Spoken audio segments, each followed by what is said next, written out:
When her son's fever spiked to 104 degrees, Nurse Chloe Hughes faced an impossible choice.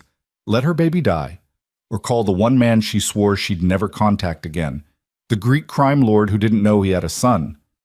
One desperate phone call in a freezing Chicago apartment would shatter 18 months of hiding, unleash a world of armed convoys and brutal power plays, and force her to choose between the safety she built in the shadows and the dangerous truth she could no longer outrun. Like this story, and comment what city you're watching from so I can see how far my stories travel. Now, let's begin. Whoa. The apartment was cold enough that Chloe Hughes could see her breath. She pulled the threadbare blanket tighter around Nikos, feeling the unnatural heat radiating from his small body, even through the fabric. 104.3 degrees. The digital thermometer had blinked the number at her 20 minutes ago, and it hadn't dropped despite the lukewarm bath. The infant acetaminophen, the desperate prayers whispered into his damp curls. 18 months old, and he was burning up from the inside out. Shh, baby, Mama's here. Her voice cracked on the words. The studio apartment's single window rattled in its frame as February wind howled through the Chicago streets below. The radiator had been broken for 3 days. The landlord wasn't returning calls. She'd stuffed towels along the window ledge, but the cold still crept in like an unwelcome visitor, wrapping around them both. Nikos whimpered, his eyes glassy and unfocused. Those eyes, deep brown, almost black, framed by thick lashes that any woman would envy. Her eyes were hazel. His father's eyes were the color of Mediterranean nights, dark and fathomless and dangerous. She pushed the thought away, but it clawed back immediately. The fever wouldn't break. She'd tried everything in her arsenal, every trick she'd learned in nursing school, every intervention she'd performed in the pediatric ER during her rotations. Nothing was working. His little chest rose and fell too rapidly, his breathing shallow and strained. She pressed her lips to his forehead and tasted salt and fear. This wasn't just a fever anymore. This was something worse. The responsible thing would be to call 911, to let the paramedics rush him to Northwestern or Rush, to trust the system she'd worked within for years. But Chloe Hughes had learned the hard way that systems had cracks, and people fell through them all the time. People like her. People who were hiding.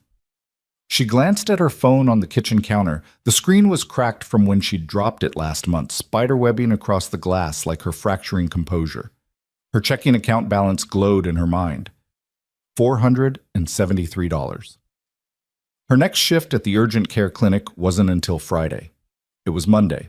The ER bill alone would bankrupt her, and the payment plans would follow her for years, anchoring her to this city, this life, this carefully constructed anonymity.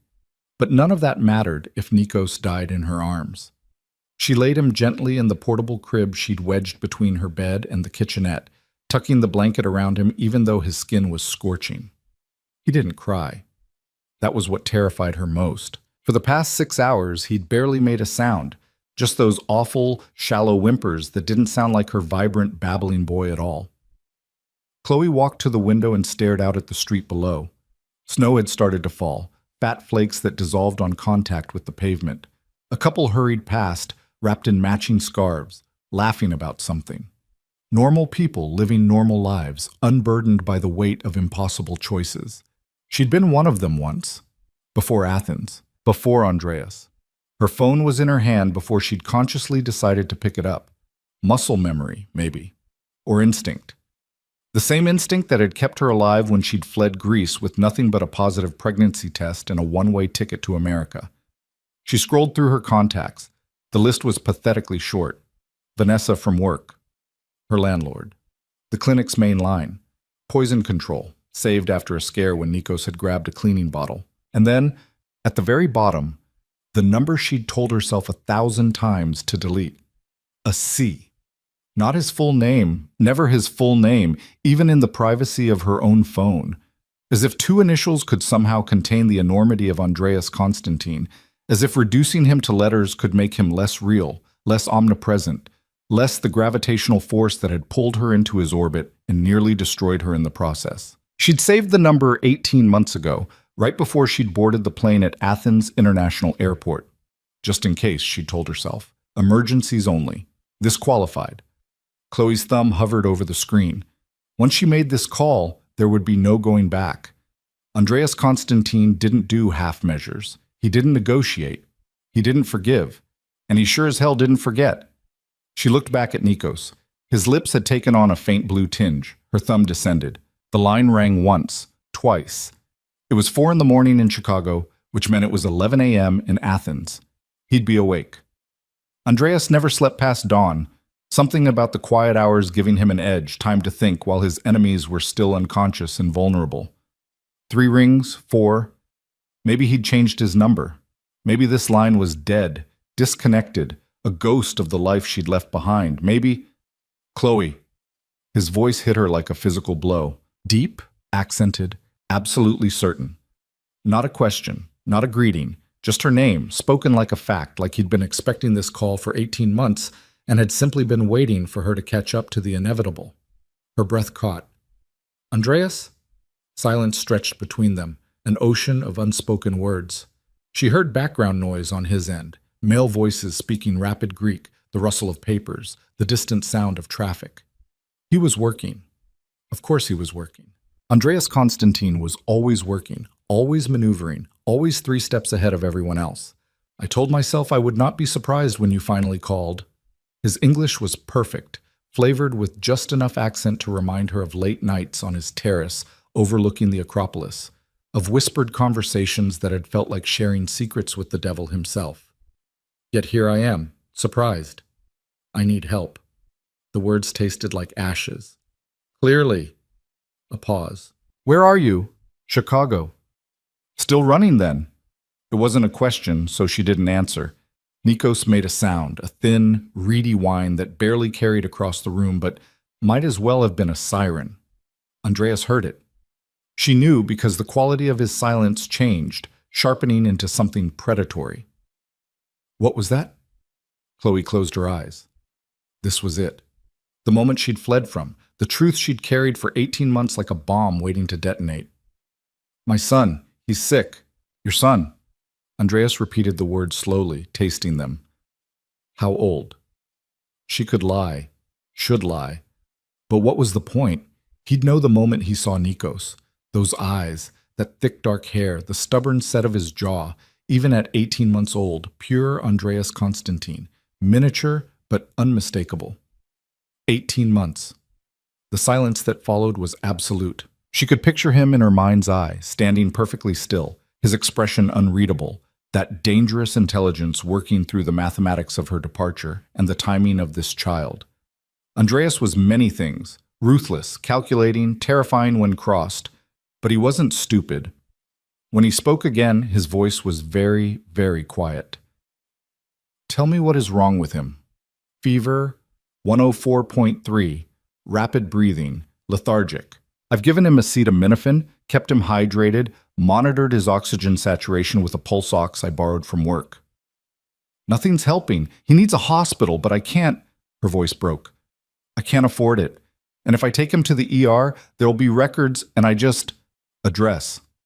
It was a command, not a request. She gave it to him. The words felt like surrender. Do not move. Do not call anyone else.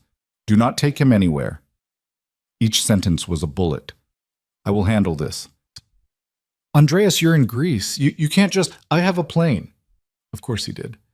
I can be wheels down at O'Hare in 9 hours, but that is too long. I will send someone closer. Send someone? Alarm bells rang in her mind. Who? People I trust. Your people, she laughed, the sound bitter. Your criminals, you mean. My family. The correction was razor sharp. And they will keep your son alive until I arrive. Unless you would prefer to continue this debate while he deteriorates? Nikos whimpered again, louder this time. Chloe turned to look at him. His small chest was heaving now, working too hard for air. Medical training overrode everything else. Send them. They will be there within the hour. There is a doctor, Dimitri Kostas. He is discreet. Discreet. The word dripped with implications. Chloe. Andreas's voice changed, losing some of its edge. Not softer exactly, but more focused. Like he was looking directly at her through the phone, through the distance, through 18 months of silence. I do not know why you ran. I do not know why you chose to hide this from me, but I know you, and I know you would not call me unless you had exhausted every other option. So let me help. Let me send the doctor, and then, when I arrive, you and I will discuss the rest. The rest? As if their history could be summarized so simply. As if the fact that she'd fled Greece while pregnant with his child was just a minor detail to be ironed out over coffee. Okay, she whispered. Keep him cool, monitor his breathing. If it worsens before Dimitri arrives, call me back immediately. Okay. Chloe. He paused. What is his name?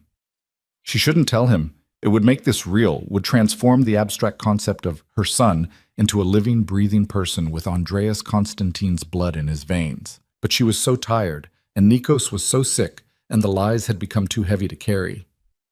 Nikos. The silence stretched so long she thought the connection had dropped. Then, Nikolaos? Yes. It was the Greek form, the traditional version. She'd chosen it deliberately, a quiet acknowledgement of the heritage she could hide from the world but not from herself. I will see you soon, Chloe. Both of you. He ended the call. She stood there, phone pressed to her ear, even after the line went dead, feeling the foundation of her carefully constructed life crack and shift beneath her feet. She'd built this existence brick by brick. The nursing degree finished online while pregnant, the studio apartment in a neighborhood where people minded their own business, the job at an urgent care clinic that paid cash under the table for weekend shifts, the anonymity of being just another struggling single mother in a city of millions. All of it was about to come crashing down. Because Andreas Constantine didn't do anything halfway. She knew that. Had known it the first night she'd met him, when he'd walked into the charity gala in Athens like he owned not just the room, but the entire city.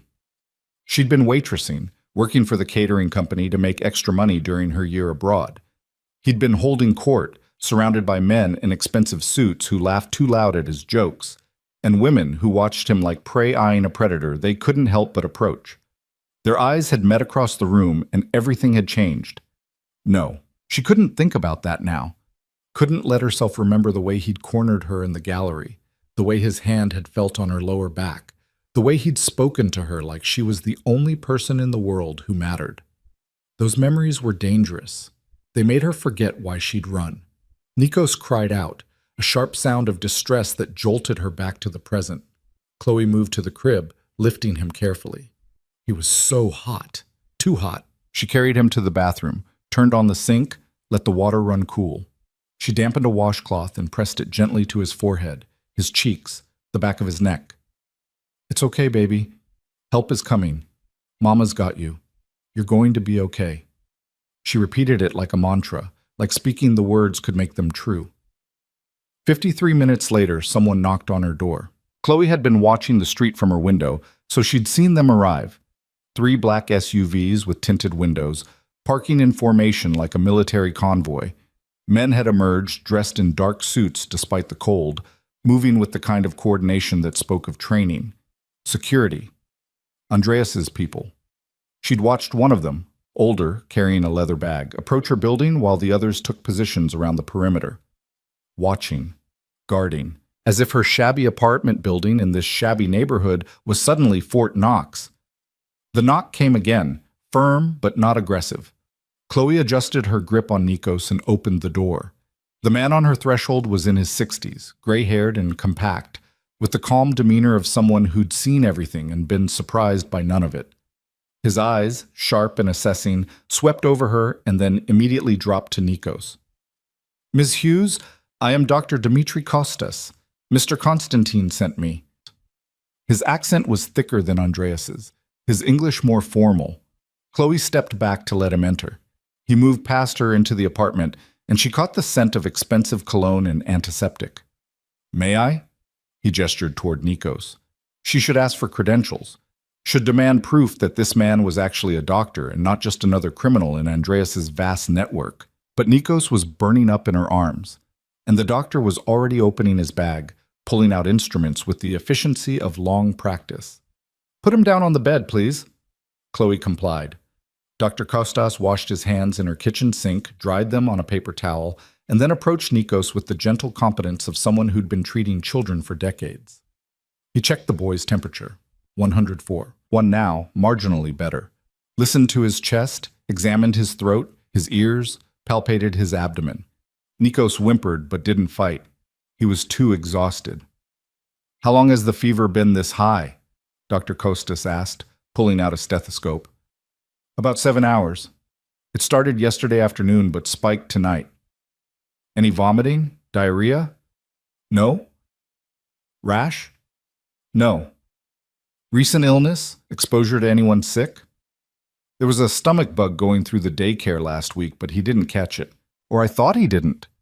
Dr. Kostas nodded, continuing his examination. He was thorough, checking reflexes, responsiveness, fontanelle tension. Finally, he straightened. "It is viral. Influenza most likely, though without a proper test I cannot be certain. The fever is high but not yet dangerous. His lungs are clear, no pneumonia, but he is dehydrated and needs monitoring." Relief flooded through her so intensely that her knees went weak. "So he'll be okay?" "With proper care, yes. I will start an IV for fluids and give him something to bring the fever down more effectively." He glanced around the apartment, taking in the broken radiator, the drafty window, the general state of barely controlled poverty. His expression didn't change, but Chloe felt the judgment anyway. She lifted her chin.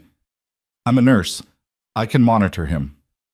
"I do not doubt your competence, Ms. Hughes, but Mr. Constantine has instructed me to remain until he arrives." Of course he had. Andreas never left anything to chance.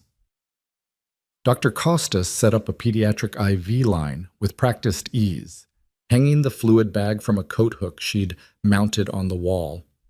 Nikos barely stirred as the needle went in. He was too exhausted to fight. Within minutes, clear fluid was dripping into his tiny vein, and the doctor had administered medication that would work faster than anything she could have given orally. There. He should begin to improve within the hour. "Thank you." The words felt inadequate, but they were all she had. Dr. Kostas packed up his bag, leaving behind supplies. More IV fluids, medications, sterile equipment. "I will be outside if you need me, but I believe the worst has passed." He left as quietly as he'd arrived.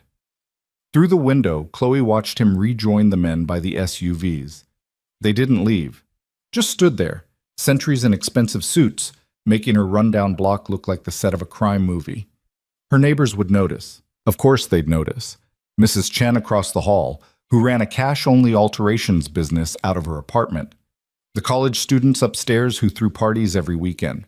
The guy on the first floor who dealt weed and minded his own business.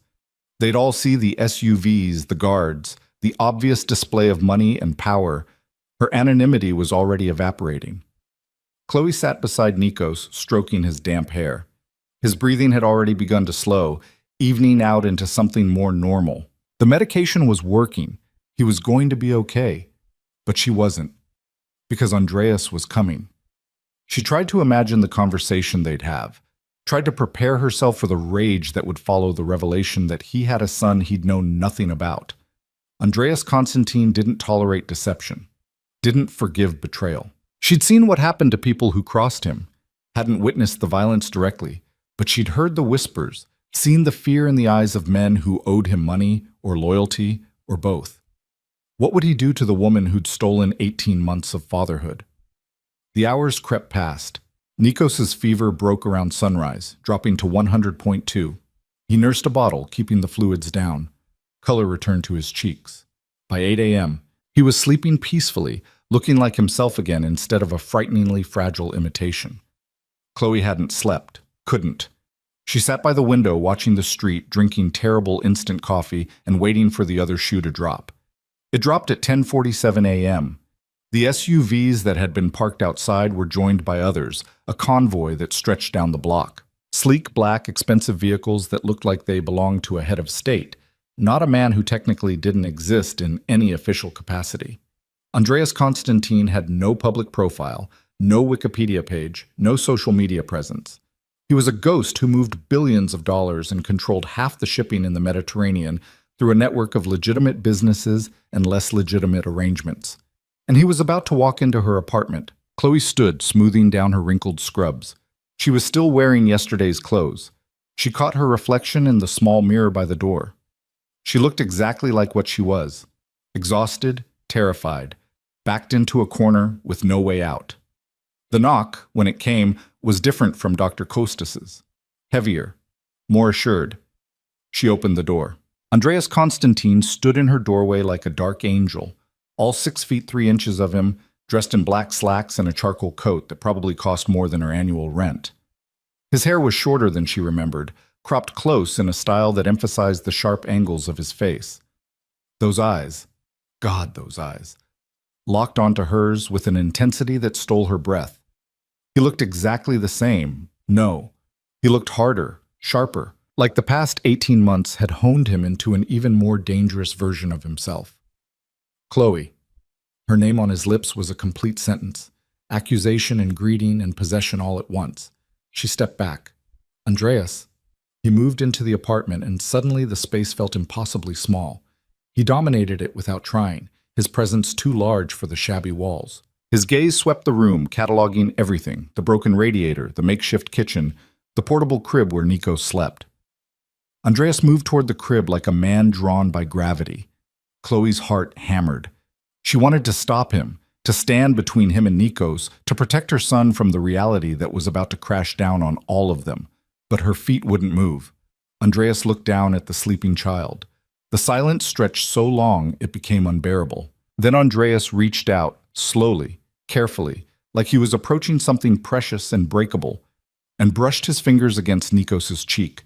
The boy stirred but didn't wake, just made a soft sound and shifted under his blanket.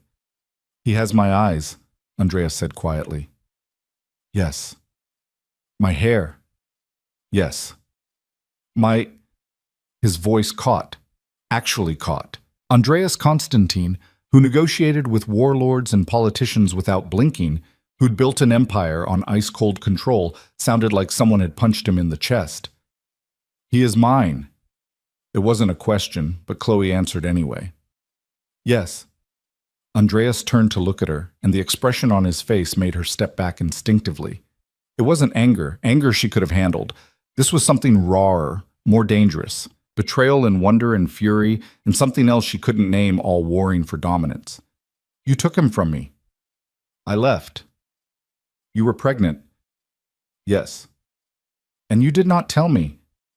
"No." "Why?" The single word was a blade. Chloe wrapped her arms around herself. "Because you would have trapped me." "Trapped you." He repeated the words like they were in a foreign language. "I offered you everything." "You offered me a cage." The words came out sharper than she'd intended. 18 months of justification and fear and loneliness compressed into a single sentence. "A beautiful cage, but a cage nonetheless. You don't love people, Andreas. You collect them, control them, own them. And so you stole my son." "I protected him."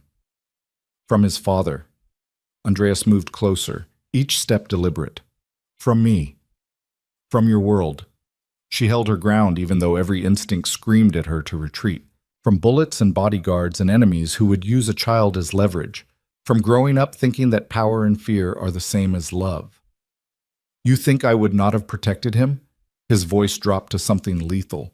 "You think I would have allowed any harm to come to my son? I think you would have suffocated us both." Tears burned behind her eyes, but she refused to let them fall. "I think you would have turned me into a prisoner in a penthouse and him into an heir to an empire built on blood. I think you would have loved him fiercely and ruined him completely, because that's what you do, Andreas. You take beautiful things and you twist them into weapons." He stared at her. "You truly believe that?" "I lived it. You lived 6 months of falling in love with me and then ran before we could build something real. We were never going to build something real." The words exploded out of her. "You don't do real, Andreas. You do possession, and I wasn't going to raise my son in that. Our son." He bit off each word. "Nikolaos is our son, Chloe. Not yours alone. And you had no right to make that choice without me." He was right. She knew he was right, but she'd made the choice anyway, and she'd live with it. "I know," she said quietly. Andreas looked like he wanted to argue more, to tear apart her reasoning with the surgical precision he applied to everything. But then Nikos stirred, making a small sound of waking. Both of them froze. The boy's eyes opened, those dark, dark eyes that were pure Andreas, and he looked around with the confused expression of a child waking in the middle of the day. His gaze landed on Chloe first, and he smiled, reaching for her. "Mama." She moved to the crib, lifting him carefully. The IV had been removed hours ago, and his fever was gone. He looked like himself again, healthy, alert, beautiful. "Hi, baby. How do you feel?" Nikos pressed his face against her shoulder, then turned his head to peer at the stranger in the room. Andreas hadn't moved, hadn't spoken. He was staring at Nikos like a man witnessing a miracle and a catastrophe simultaneously. The boy studied him with a toddler's frank curiosity, taking in the dark clothes, the sharp features, the intense focus. Then he smiled, that wide, gap-toothed grin that could light up a room, and reached out one small hand toward Andreas. The sound Andreas made was barely human. He closed the distance in 2 strides, bringing himself close enough that Nikos could touch him. The boy patted Andreas's cheek with chubby fingers, babbling something incomprehensible. Andreas stood absolutely still, like he was afraid any movement would shatter the moment. "He trusts easily," Chloe said softly. Like his mother, Andreas's eyes never left Nikos. "You trusted me once. Once. Before you ran. Before I learned better." Andreas finally looked at her, his expression unreadable. "I am not leaving here without him, Chloe." Fear spiked through her. "You can't just take him." "I can. I have lawyers, resources. I could have a custody suit filed within the hour and a judgment within the week." His voice was matter-of-fact, which made the threat more terrifying. "I could take him to Greece where you would never see him again. I could do many things." "Please," the word was ash in her mouth. "Please don't." "But I will not." He held her gaze. "Because despite what you believe, I do not wish to cause him harm, and taking him from his mother would harm him." Relief was dizzying. "Thank you." "I am not finished." Andreas reached out, touching Nikos's hand where it still rested against his face. The boy grabbed his finger, holding on with surprising strength. "You will come with me, both of you, to my home here in Chicago." "You have a home in Chicago?" "I have homes in many cities. We will stay there while Nikolaos recovers and while you and I determine how we proceed. I can't just move in with you." "You can. You will." He said it like a fact. "Consider it protective custody." "I don't need protection." "No." Andreas gestured toward the window, where his guard still stood sentinel. "Do you know why I brought so many men, Chloe? Why I secured this building before I entered? Because my enemies are many, and they are always watching. And now they will know, if they do not already, that Andreas Constantine arrived in Chicago with an army. They will wonder why. They will investigate. And eventually they will discover you. They will discover him." He looked at Nikos. "And they will use that information." Cold dread settled in her stomach. "I've been hidden for 18 months. You have been lucky for 18 months. Luck ends." His tone gentled slightly. "I can protect you. I can protect him. But only if you let me." It was the same argument he'd made in Athens, dressed up in different words, the same gilded cage, just with a prettier lock. But this time she had Nikos to think about. This time it wasn't just her freedom on the line. "How long?" she asked. "Until he is well. Until we have reached an understanding about custody and co-parenting." He paused. "Until I know you will not run again. I'm not going to sign away my rights. I am not asking you to, but we will formalize this, Chloe. We will create an arrangement that protects all of us. Legal, binding, fair." Fair. She almost laughed. Nothing about Andreas Constantine was fair, but Nikos was grinning at him, still holding his finger, completely oblivious to the tension crackling between his parents. And the apartment was cold, and her bank account was nearly empty, and the medical bills from Dr. Costas would come eventually, and she was so tired of running. "1 week," she said. "I'll stay 1 week, and then we figure out what happens next." 1 week, Andreas agreed. "To start." He made a call in Greek, rapid and commanding. Within minutes, his men were entering the apartment, packing her belongings with professional efficiency. She watched them box up her life. Nikos's toys, her clothes, the nursing textbooks she'd kept from school. It took less than an hour to dismantle the sanctuary she'd built. Andrea stood by the window, watching the street, one hand resting on the small of her back like he had every right to touch her. Proprietary, possessive, everything she'd fled from. But when Nikos reached for him again, Andreas took the boy without hesitation, holding him with a natural ease that shouldn't have been possible. Nikos settled against his chest like he belonged there, grabbing a fistful of the expensive coat. "He knows," Andreas said quietly. "Knows what?" "That I am his father. Children sense these things." Chloe wanted to argue, but she couldn't, because Nikos did seem comfortable with Andreas in a way he rarely was with strangers. The boy was cautious around new people, clingy with her, slow to warm up. But he'd reach for Andreas immediately, smiled at him, trusted him. Maybe children did sense these things, or maybe genetics ran deeper than she'd wanted to admit. The convoy of SUVs was waiting outside when they descended. Neighbors had gathered, Mrs. Chen peering through her doorway, the college kids filming on their phones, the entire block watching as Andreas Constantine escorted her and Nikos into the middle vehicle. Her old life, exposed in a single morning. The interior of the SUV was luxury she'd forgotten existed. Leather seats, climate control, privacy glass. Andreas sat across from her, Nikos on his lap, looking perfectly at ease, like he'd been holding his son for 18 months instead of 18 minutes. "Where are we going?" she asked. "Somewhere safe." That was all he'd give her. Chloe looked out the window as they pulled away from the curb, watching her apartment building recede. She'd lived there for 14 months, had thought she'd stay for years, building a quiet life away from Andreas's world. One phone call had destroyed it all. But Nikos was healthy. That was what mattered. Her son was healthy, and she'd do whatever it took to keep him that way, even if it meant walking back into the arms of the man she'd spent 18 months running from. Andreas caught her looking at him. "You did the right thing," he said, "calling me." "Did I?" "He is alive. That makes it right." She wanted to argue, wanted to point out all the ways this was wrong, dangerous, impossible. But Nikos had fallen asleep against Andreas's chest, one small hand fisted in the expensive fabric, completely at peace. And Chloe realized with sinking certainty that everything had just changed. Not gradually, not over time, but in a single night. The careful boundaries she'd built, the distance she'd maintained, the separate life she'd carved out, all of it was gone. Andreas Constantine had found his son, and he was never, ever going to let either of them go.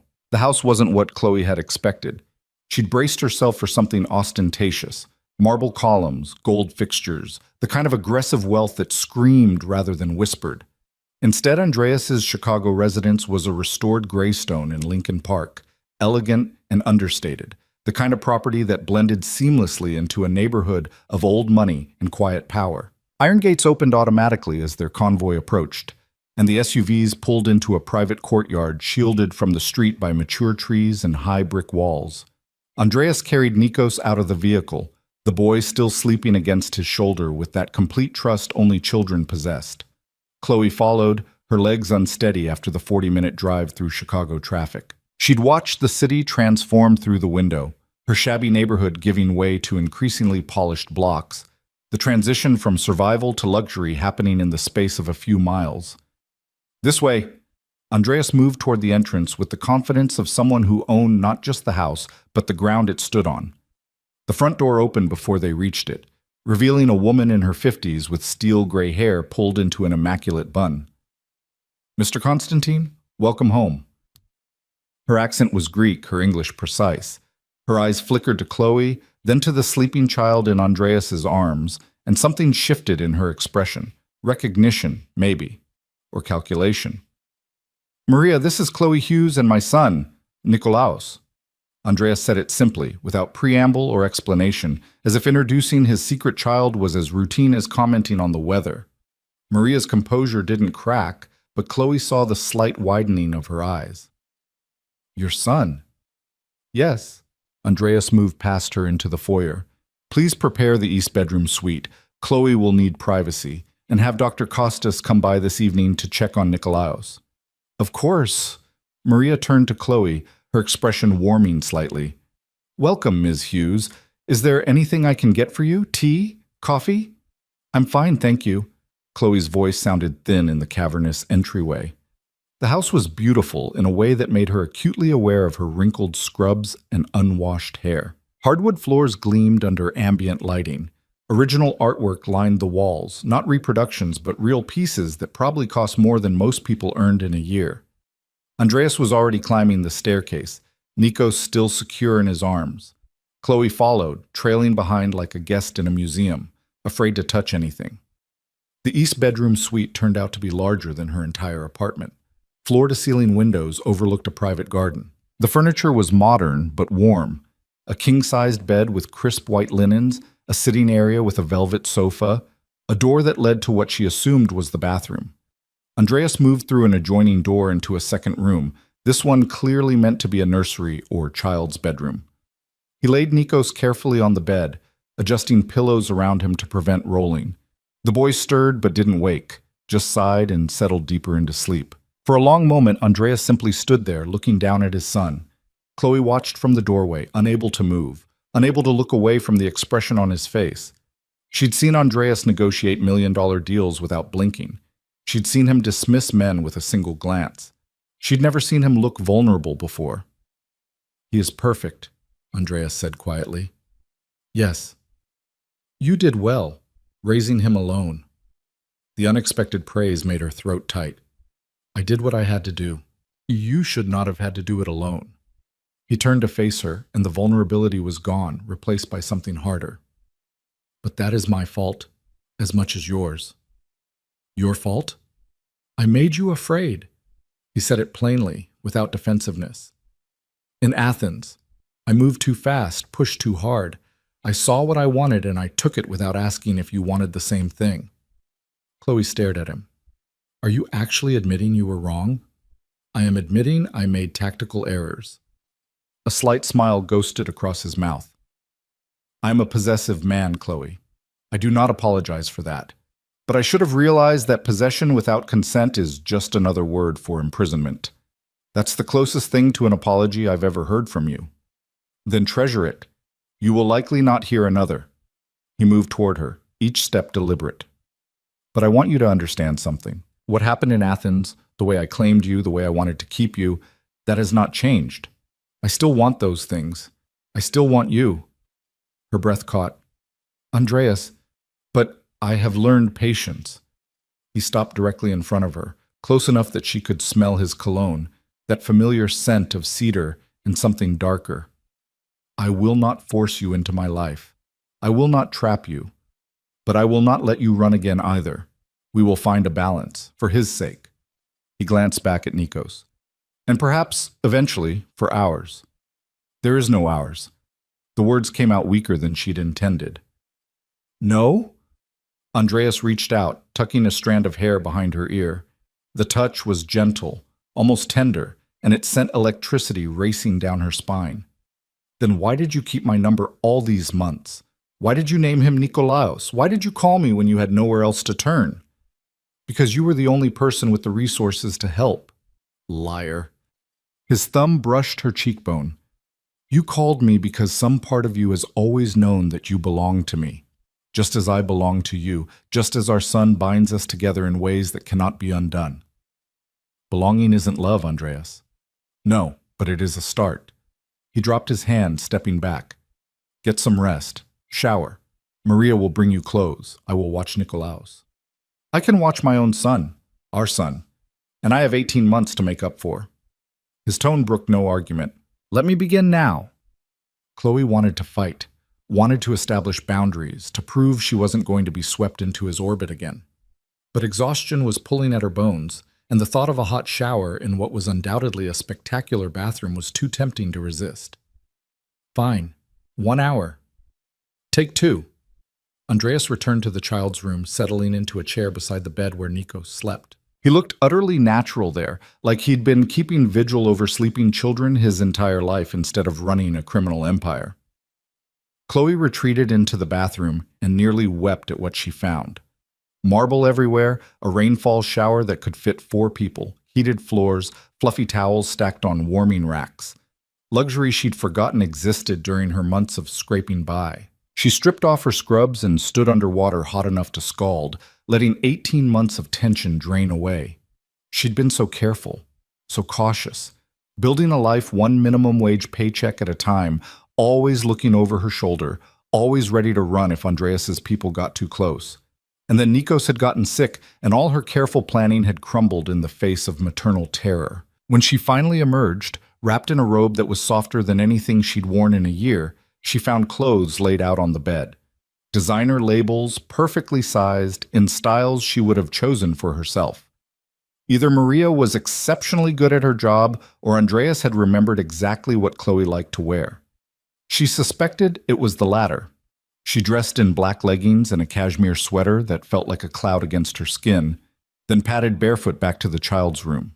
Andreas was exactly where she'd left him, but now he was reading from his phone in Greek, his voice a low murmur. Nikos had turned toward the sound, still sleeping but clearly comforted by it. "Greek lullabies?" she asked from the doorway. "Business reports." Andreas didn't look up. "But he seems to find them soothing." Despite everything, Chloe smiled. "He's used to me reading nursing journals out loud while he plays. I think he just likes voices. He will learn Greek properly. He'll learn whatever he wants to learn. He is a Constantine. He will know his heritage." Andreas finally looked at her, his gaze sweeping over her appearance. "You look better. I feel almost human again. Come, sit." He gestured to a second chair that had been brought in. "We should talk." Chloe sat, maintaining careful distance between them. "About what?" "Everything." Andreas set his phone aside. "But we will start with the practical matters. You cannot go back to your apartment. I figured as much. You will stay here. I have security that cannot be breached, protection that extends beyond these walls. Nikolaos will be safe." "And what about my job? My life?" "What life, Chloe?" He said it gently, but the words still stung. "You were working illegal shifts at an urgent care clinic for cash under the table. You were living in an apartment with a broken radiator that you could barely afford. You had no friends, no support system, no safety net. That is not a life. That is survival. Was my survival. My choice. And you chose poorly." He held up a hand before she could argue. "I understand why. I understand you were afraid. But poverty does not equal freedom, and struggling alone does not make you strong. It just makes you tired." "So what? I'm supposed to let you fix everything? Let you pay for everything?" "Yes." He said it simply. "I am obscenely wealthy, Chloe. I have more money than I could spend in 10 lifetimes. Let me use it to make your life easier, to make his life better." "In exchange for what?" "Access." Andreas looked at Nikos. "I want to know my son. I want to be present in his life, not as a stranger who sends money, but as his father." "You live in Greece." "I live everywhere. I have homes in Athens, London, New York, here. I travel constantly for business, but I will make time. I will rearrange my schedule. I will be present." He met her eyes. "I give you my word." "Your word." She wanted to scoff, but there was something in his expression that stopped her. "And what happens when your world comes crashing in? When your enemies decide Nikos is a target? Then I will destroy them." He said it matter-of-factly, like discussing the weather.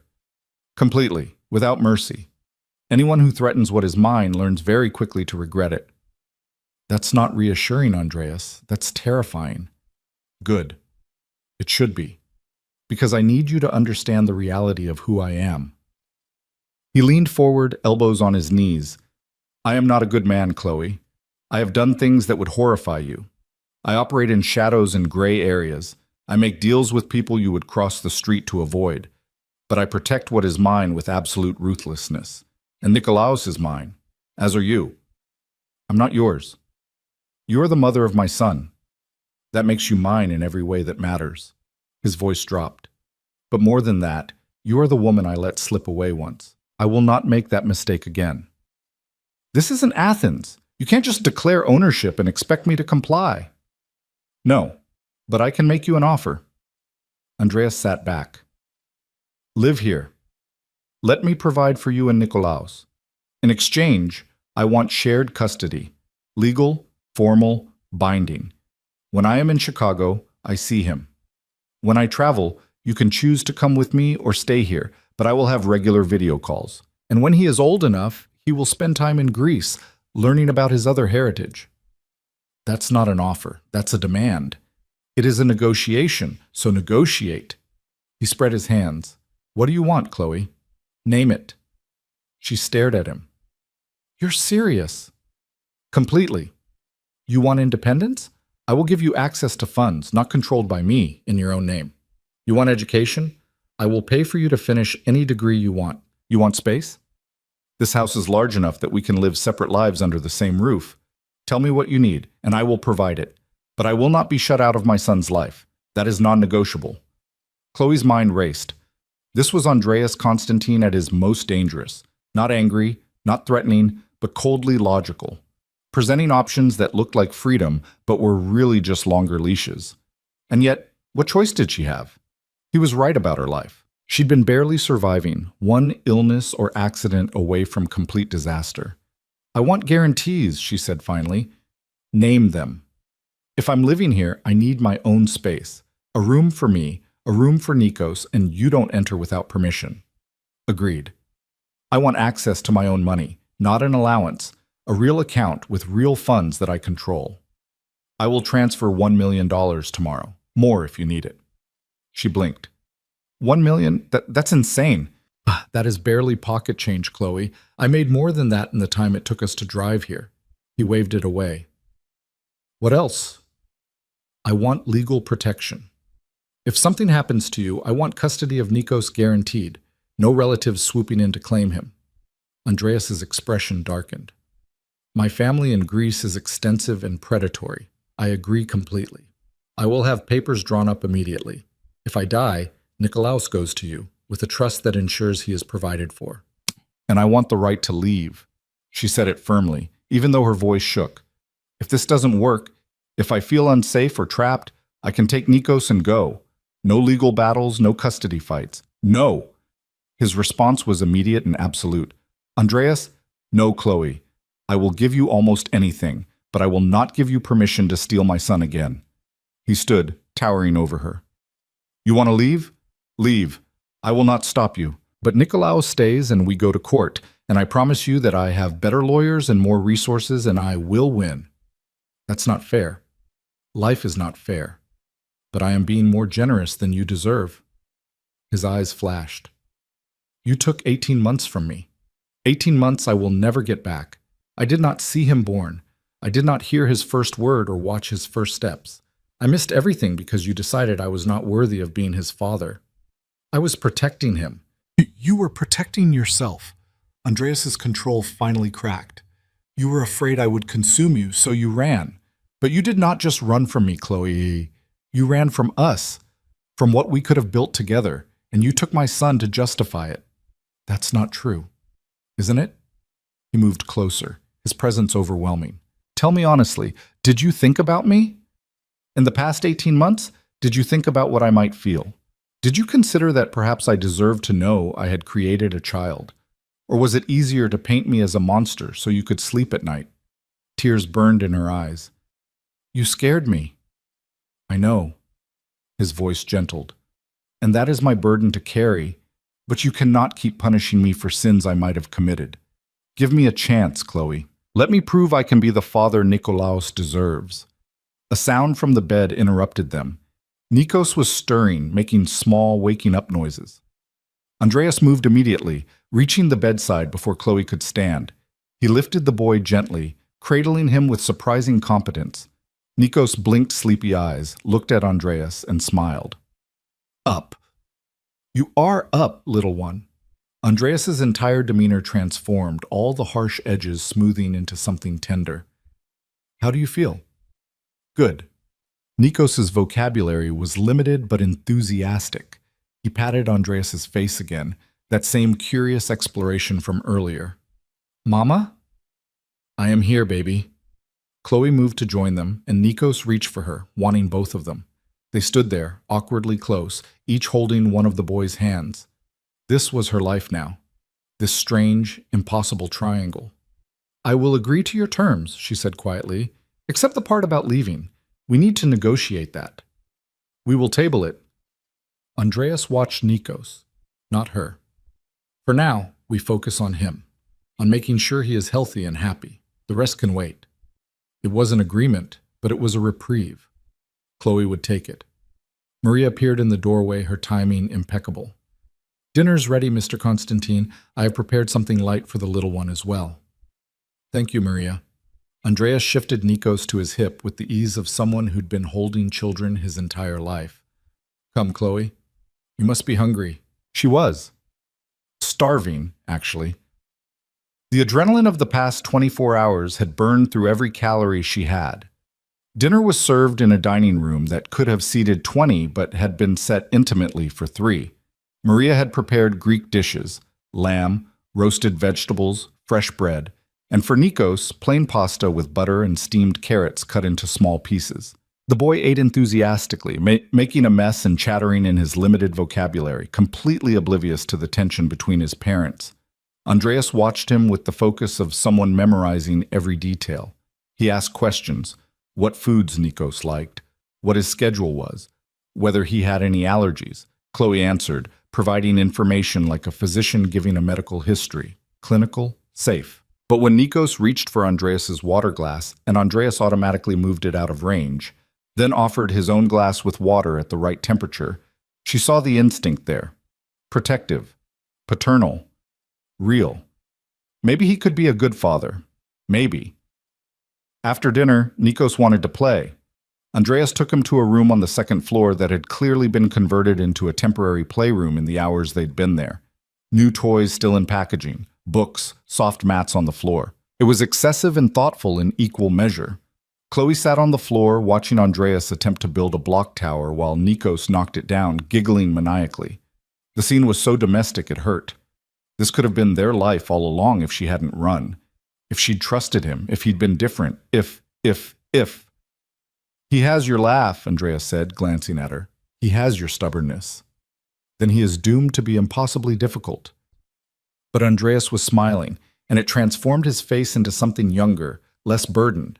They played until Nikos started rubbing his eyes, the universal signal for exhaustion. Chloe started to reach for him, but Andreas was already lifting the boy. Bath time? He asked. He had one this morning, but a quick one wouldn't hurt. Andreas carried Nikos to the bathroom attached to the child's room. Someone, Maria probably, had stocked it with everything a toddler could need: baby soap, soft towels, bath toys. Andreas ran the water, testing the temperature with his wrist before setting Nikos in. You know what you are doing, Chloe observed from the doorway. I have a niece, my sister's daughter. I was present for her childhood. He soaped Nikos's hair gently, supporting the boy's head. Before you ask, my sister lives in Athens. She is one of the few family members I trust. Will you tell her about Nikos? I already did, while you were showering. He rinsed the soap away. She is furious with you for hiding him, and furious with me for apparently being such a terror that you felt you had to run. She has invited herself to visit next week. Andreas, you will like Elena. She is the only person in the world not afraid of me. He lifted Nikos from the bath, wrapping him in a towel. And she will likely become your fiercest ally. She has been lecturing me about my relationship failures for years. Chloe helped dress Nikos in pajamas, soft cotton printed with cartoon animals. The boy was already half asleep, worn out from fever and excitement, and too much stimulation. Story? Nikos mumbled. Of course. Andreas carried him to the bed, settling them both against the headboard. He looked at Chloe. Will you read to him?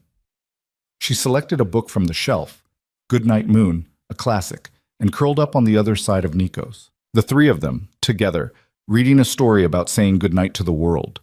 It was painfully normal, painfully perfect. Nikos fell asleep before she reached the end, his breathing evening out into the deep rhythm of childhood slumber. Chloe carefully extracted herself, but Andreas remained, holding their son, looking down at him with an expression she couldn't decipher. "I will stay tonight," he said quietly. "In the chair. In case he wakes." "Andreas, you don't have to." "I want to." He met her eyes. "I have lost 18 months. I will not lose another night." There was no arguing with that kind of determination. Chloe retreated to her own room, climbing into the enormous bed that felt too soft after months on a worn mattress. She should sleep, should rest, but her mind wouldn't quiet.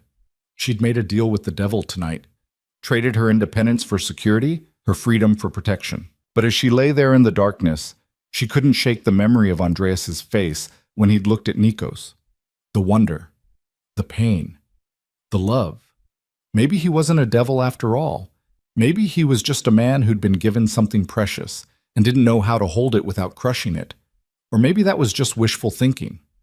Chloe closed her eyes, but sleep was a long time coming. And when it finally arrived, she dreamed of Athens, of moonlight on marble, of strong hands and dangerous promises, of a life she'd almost lived before fear had driven her away. In the room next door, Andreas sat vigil over his sleeping son, memorizing every feature, every breath, every small movement. He'd meant what he'd told Chloe. He would not lose another moment, would not let her run again, would not fail at this. He had built an empire through strategy and ruthlessness. Surely he could navigate fatherhood. Surely he could find a way to keep them both, his son and the woman who'd given him life. Surely he could become the man they needed him to be. Outside, guards patrolled the perimeter. Inside, a family, fractured but forming, tried to find their footing. And in the morning, the real work would begin. The nightmare began at 3 a.m. with the sound of breaking glass.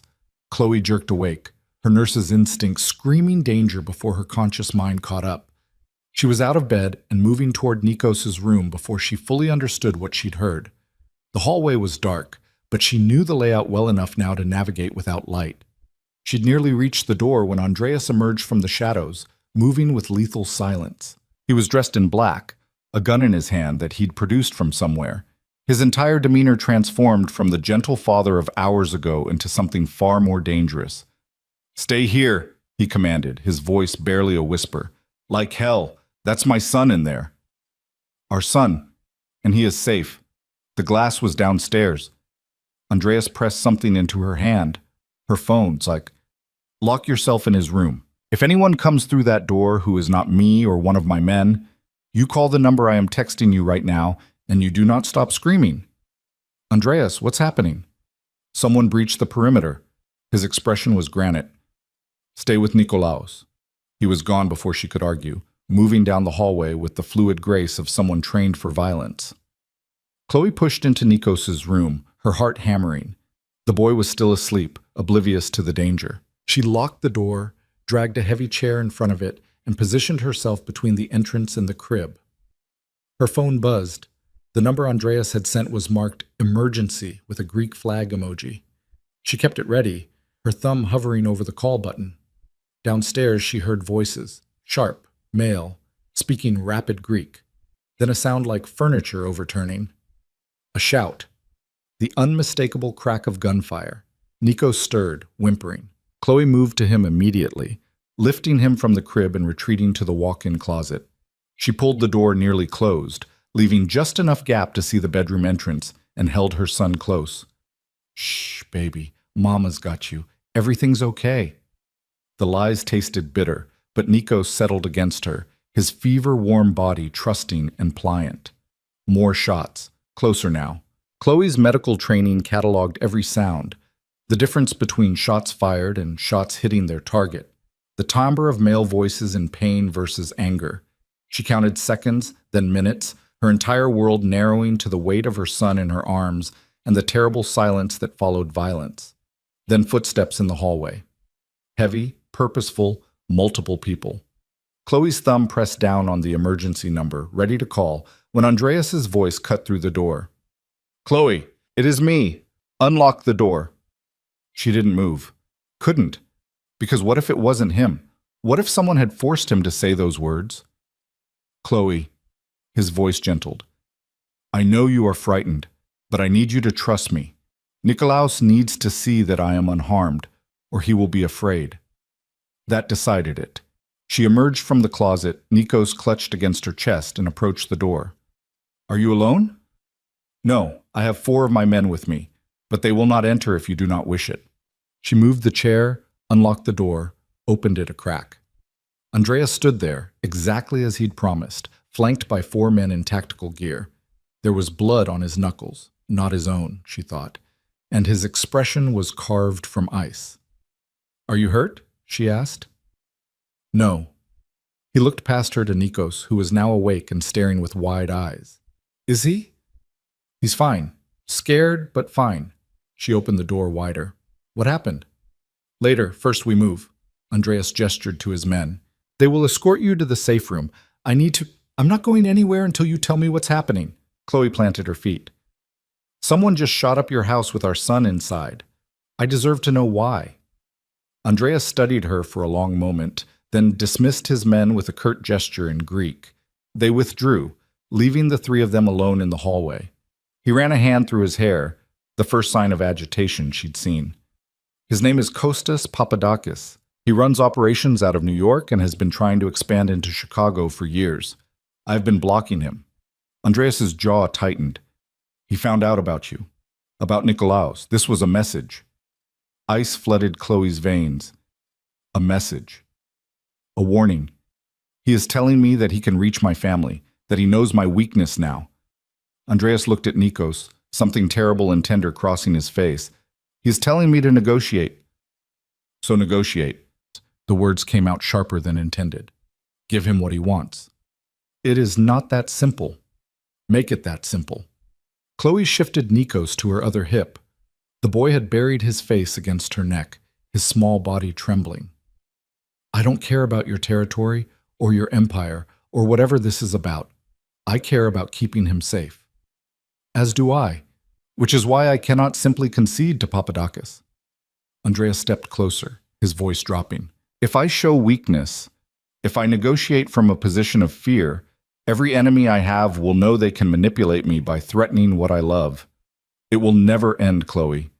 The attacks will continue until either I am destroyed or I destroy them all. That's insane. That is my world.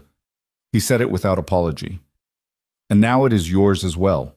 Because the moment Papadakis discovered Nikolaos, you both became targets. Moving you somewhere else will not help. He will find you. Hiding will not work. He has resources. The only solution is to end this, permanently. Chloe's stomach turned. You mean kill him? I mean neutralize the threat by whatever means necessary. Andreas reached out, touching Nikos's back with surprising gentleness. I will not lose my son to my enemy's ambitions. I will burn the world before I allow that. You're talking about murder. I'm talking about protection, about ensuring that when Nikolaos grows up, he does not have to fear men like Papadakis. Andreas's eyes met hers. You wanted honesty? Here it is. I have killed before. I will kill again if necessary, and I will not apologize for doing whatever it takes to keep you both safe. Nikos lifted his head, looking between them with confused eyes. Mama sad? Chloe forced a smile, stroking his hair. No, baby, Mama's just tired. Down. He wriggled, wanting to be put down, but she held on tighter. Andreas made a soft sound, then held out his arms. Come here, little one. Let Mama rest her arms. To Chloe's surprise, Nikos reached for him immediately. Andreas took the boy, settling him against his chest, and Nikos relaxed instantly, trusting this near stranger in a way that should have been impossible. He knows you, Chloe said quietly. Children are wiser than adults. They see what is real, not what they fear. Andreas carried Nikos toward the window, keeping well back from the glass. Look, Nikolaos, the sun will rise soon. Do you see the sky changing? It was true. The blackness was fading to deep blue, dawn approaching. Nikos watched with the fascination only small children could muster for everyday miracles. I need to move you both, Andreas said, not looking away from the window. Not far, but somewhere more secure while I handle Papadakis. Where? I have a compound north of the city. Technically a estate, but built like a fortress. 24-hour security, controlled access, safe room that could withstand a siege. He glanced at her. You will hate it. Why? Because it is exactly the kind of gilded cage you accused me of building in Athens. His smile was grim. But it is necessary, just until this is resolved. Chloe wanted to argue, wanted to insist there had to be another way. But she kept seeing the fear in Nikos's eyes when the gunshots had echoed through the house. Kept imagining what would have happened if Andreas's security had failed, if Papadakis's men had reached them. How long? She asked. A week, maybe less if I can force a meeting sooner. And then what? You kill him and move on to the next enemy? If necessary. Andreas turned to face her fully. I will not lie to you, Chloe. This is what my life is. This is what being with me means. Danger and violence and threats that never completely disappear. If you cannot accept that, if you cannot live with it, then I will provide you protection elsewhere. I will ensure you and Nikolaos are safe, but I will not change who I am. I'm not asking you to change. Are you not? He tilted his head. You fled Athens because you were afraid of my world. Now that world has found you anyway, so I'm asking, truly asking, can you accept it? Can you stay? Nikos was playing with Andreas's collar, babbling softly to himself, completely unaware of the weight of the conversation happening around him. Chloe looked at her son, at the man holding him, at the impossible situation she'd found herself in. I don't have a choice, she said finally. You always have a choice. Not really. Because if I leave, you'll fight me for custody, and even if I won, Papadakis would still come after us. You said it yourself, hiding won't work. She crossed her arms. So, yes, I'll go to your fortress.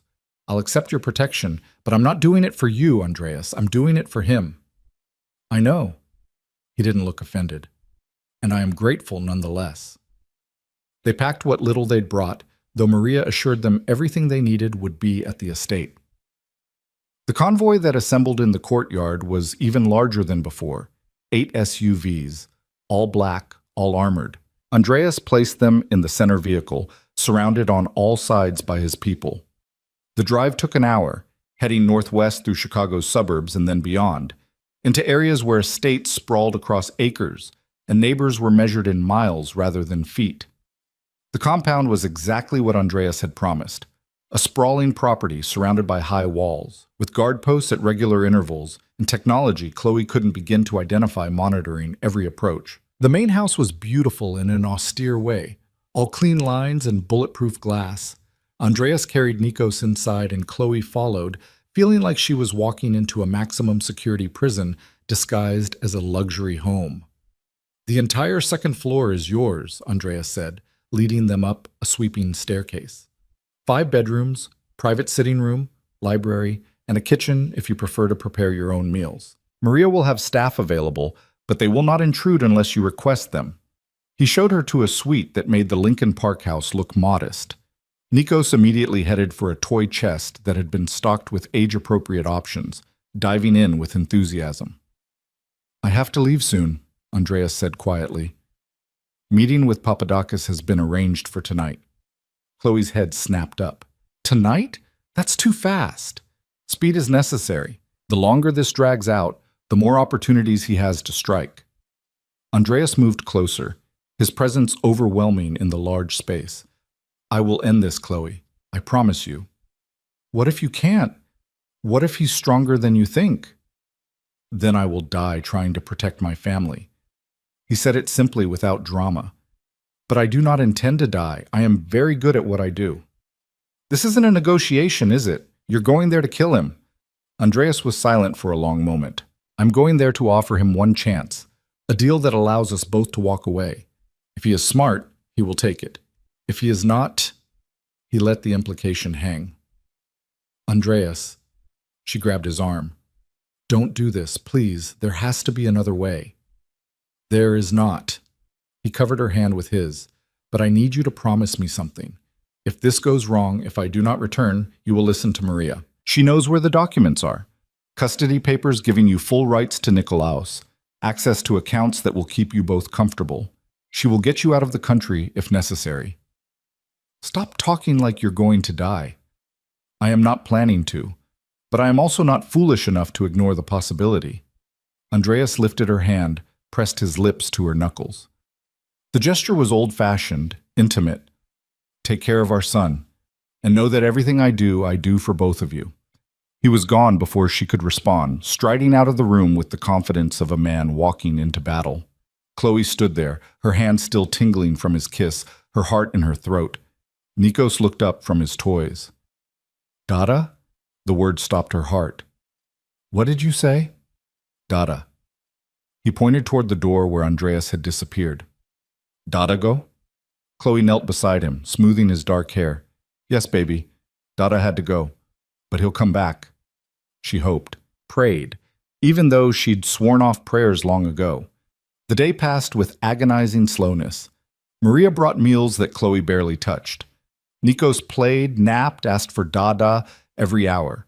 She distracted him with books and toys and cartoons on the massive television, but nothing could distract her from the knowledge that somewhere in Chicago, Andreas was facing down an enemy who'd already proven willing to attack a home with a child inside. Evening fell. 8 o'clock came and went. 9, 10. Chloe put Nikos to bed, singing him lullabies until he finally drifted off. Then she returned to the sitting room, unable to settle, unable to think about anything except the 1,000 ways this could go wrong.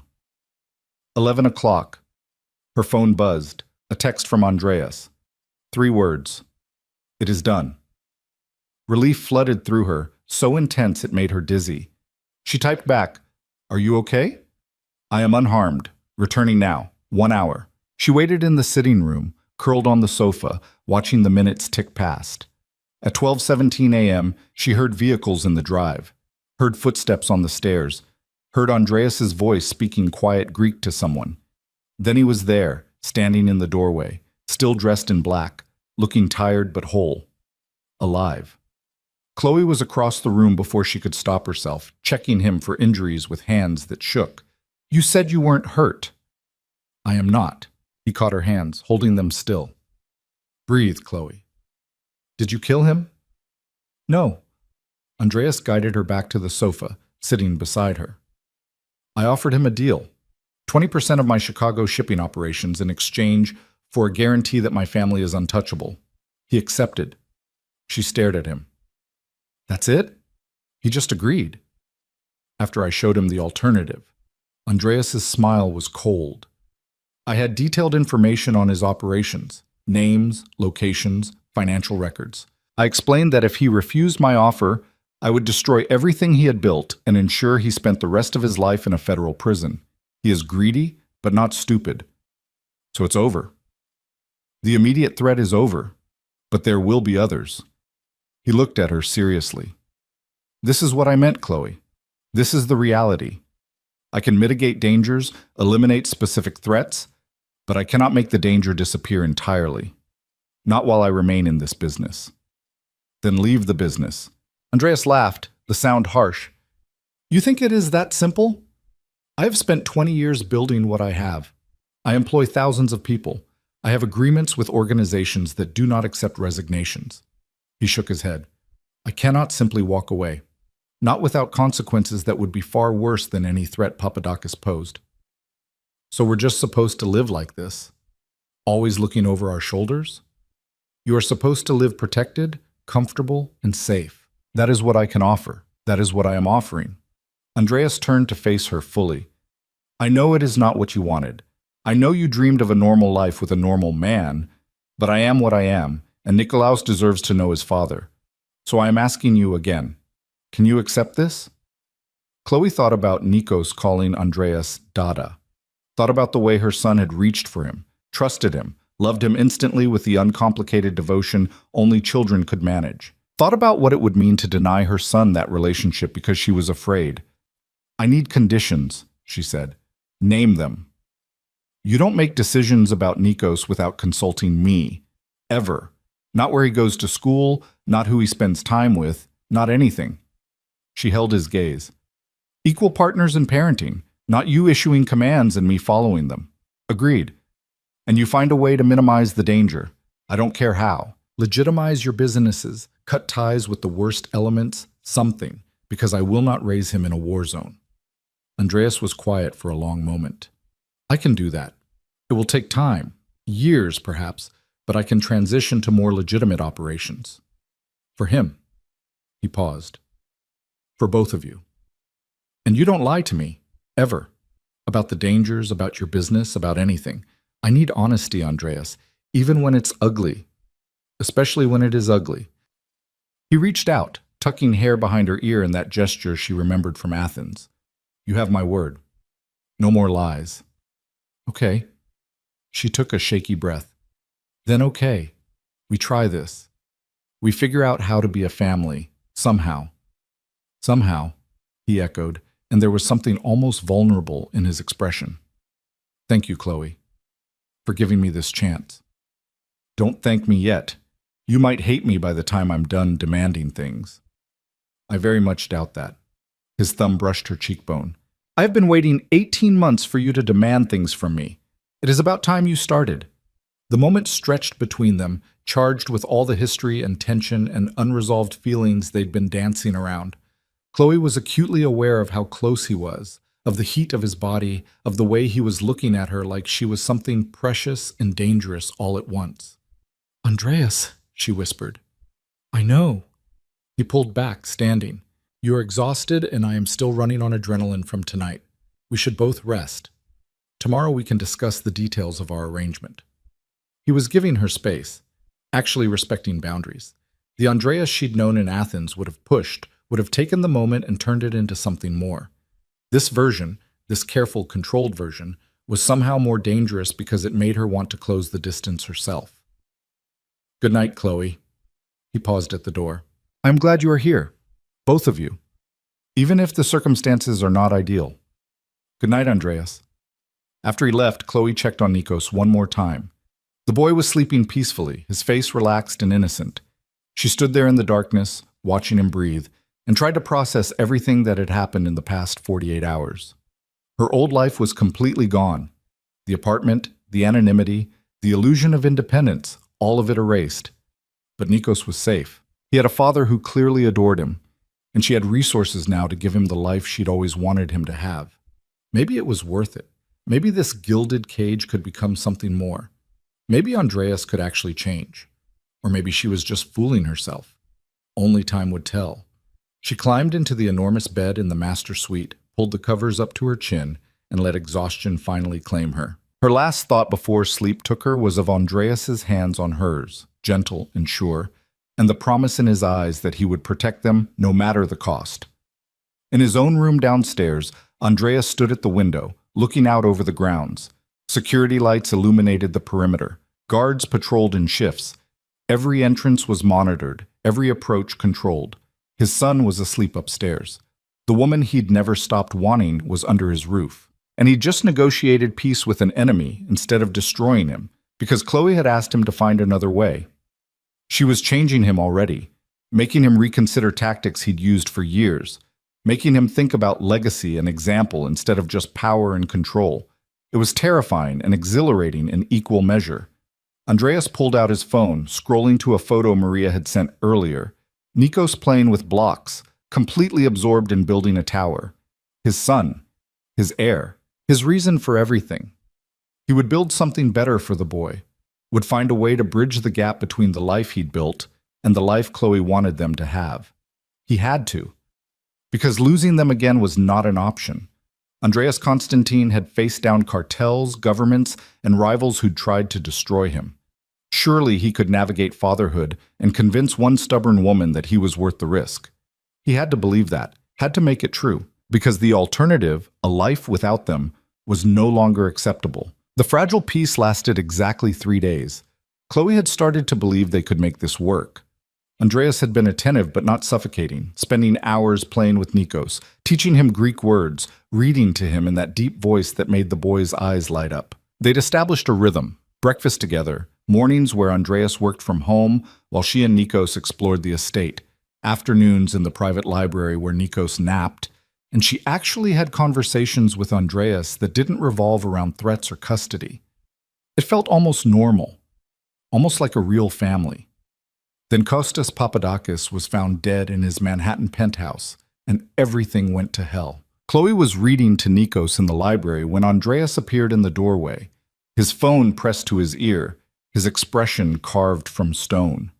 He was speaking rapid Greek, his tone clipped and dangerous. She recognized that mode, Business Andreas, the version of him that ran an empire and destroyed obstacles.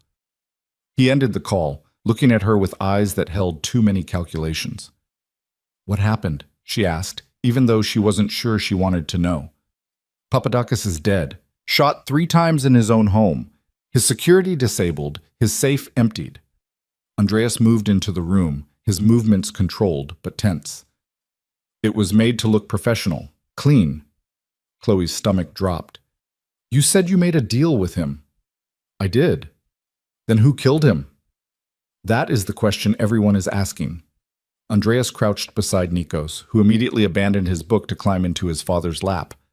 "And unfortunately, I am the most obvious suspect." "But you didn't do it." "No, but I am one of perhaps 5 people with the resources and motivation to have him killed." He stroked Nikos's hair absently, his mind clearly working through scenarios. "The timing is deliberate. Someone wants it to look like I violated our agreement. Why would someone do that? To start a war." Andreas looked at her over their son's head. "If Papadakis' organization believes I killed him, they will retaliate. If my people believe they are being framed, they will strike preemptively. Either way, violence erupts, and someone benefits from the chaos." Chloe felt ice spreading through her veins. "So what do we do?" "We prove I did not do it, and we find who did." He stood, lifting Nikos with him. "But first, I need to move you both again. The compound is secure, but if this escalates, no." Chloe stood as well, facing him. "No more running. No more hiding Nikos in a fortress while you go handle things. If we're doing this, if we're really trying to be a family, then we do it together. Chloe, this is not a game. If Papadakis' people think I killed him, then convince them you didn't." She lifted her chin. "You said you wanted honesty. You said we'd be partners in parenting. Well, I'm saying our son doesn't need to grow up thinking his father's solution to every problem is to hide him away like a dirty secret. He needs to see you handle this, needs to see you fix it without violence." Andreas stared at her like she'd suggested he walk naked through Times Square. "You want me to bring you into a meeting with people who may very well try to kill me. I want you to show them you have a family, that you have something to lose, that you're not just some ruthless criminal who'd break an agreement 3 days after making it." Chloe moved closer. "Use us, Andreas. Not as leverage, but as proof that you've changed, that you're trying to build something legitimate. That is possibly the worst tactical advice I have ever received. Or the best." She held his gaze. "Because right now they see you as a threat. Show them you're a father first. Show them you kept your word because you're building something worth protecting." Andreas was silent for a long moment, Nikos babbling happily in his arms, completely oblivious to the tension. Then something shifted in his expression, calculation giving way to something that looked almost like wonder. "You are either brilliant or insane," he said quietly. "Probably both." Chloe reached out, touching Nikos's hand. "But I'm right, and you know it. Your world operates on power and fear. Show them something different. Show them you have more to lose than they do. If this goes wrong, then we face it together, as a family." She forced strength into her voice she didn't entirely feel. "Isn't that what you wanted? For us to be a real family?" "Yes, but not at the risk of your safety.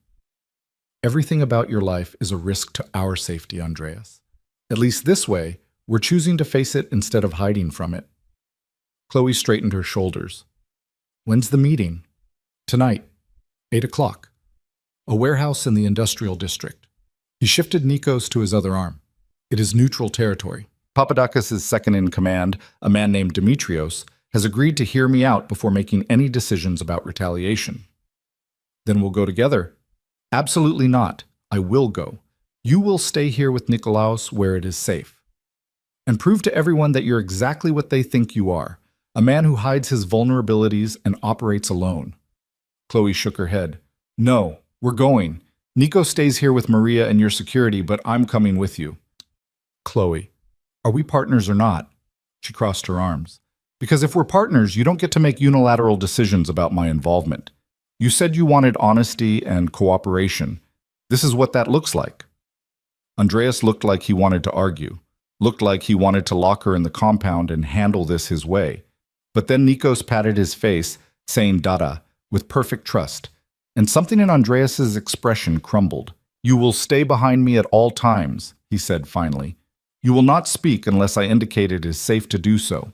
You will wear a vest, and if I tell you to run, you run. No arguments. Agreed. I mean it, Chloe. If this goes badly, you do not try to help me. You do not try to be brave. You get out and you get back to Nikolaos.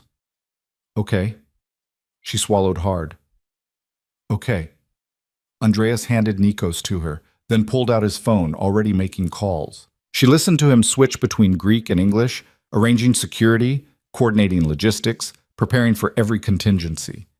This was Andreas Constantine in his element, commanding, strategic, 3 steps ahead of everyone else. But when he looked at her and Nikos, something in his eyes softened, just for a moment. Just enough for her to see that beneath the calculated exterior was a man terrified of losing what he'd just found. The hours before the meeting passed in a blur of preparation. Maria fussed over Nikos, preparing his dinner early and setting up a mountain of activities to keep him occupied.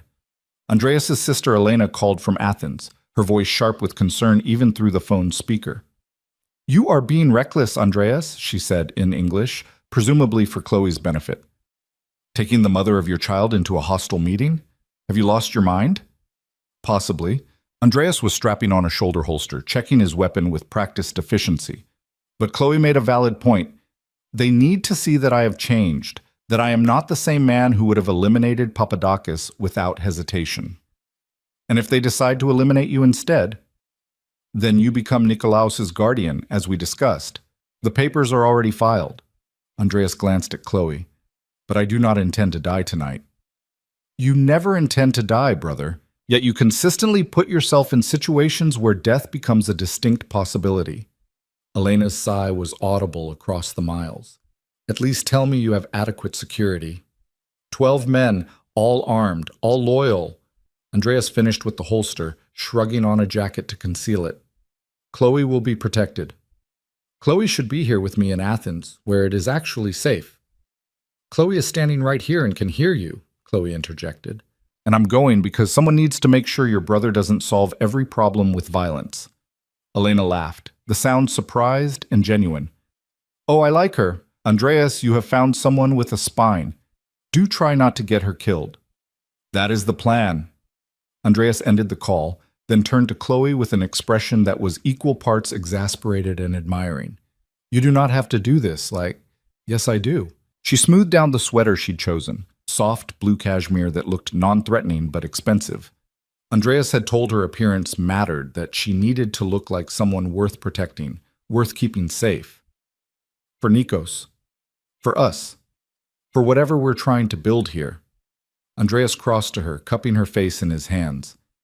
If anything happens to you because of me, because of this life, I will never forgive myself. Then don't let anything happen. She covered his hands with hers. We do this together. We come home together, and we show our son that his parents are a team. Deal? Deal. He pressed his lips to her forehead, the gesture tender and devastating. But you wear the vest, non-negotiable. The bulletproof vest was lighter than she'd expected, fitting snugly under her coat. Andreas adjusted it with clinical efficiency, his hands impersonal even as his eyes held a storm of emotions. When he was satisfied with the fit, he helped her into the coat, his fingers lingering on her shoulders. Stay close to me, he said quietly, and trust that I will protect you. I do trust you. And she did, she realized. Despite everything, despite the danger and the violence and the impossible situation, she trusted Andreas Constantine to keep her safe. Let's go. The warehouse was exactly as threatening as Chloe had imagined. Located in an industrial area that looked abandoned even during daylight, it loomed in the darkness like something from a nightmare. Andreas's convoy arrived precisely at 8, the SUVs forming a protective formation around the vehicle carrying her and Andreas. Last chance to change your mind, Andreas said as they sat in the idling vehicle. Not changing my mind. Chloe's heart was hammering, but she kept her voice steady. We do this together. Andreas gave a signal, and his men exited first, establishing a perimeter.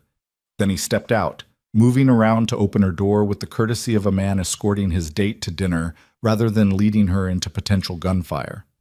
The warehouse interior was vast and cold, lit by harsh overhead lights that created more shadows than illumination.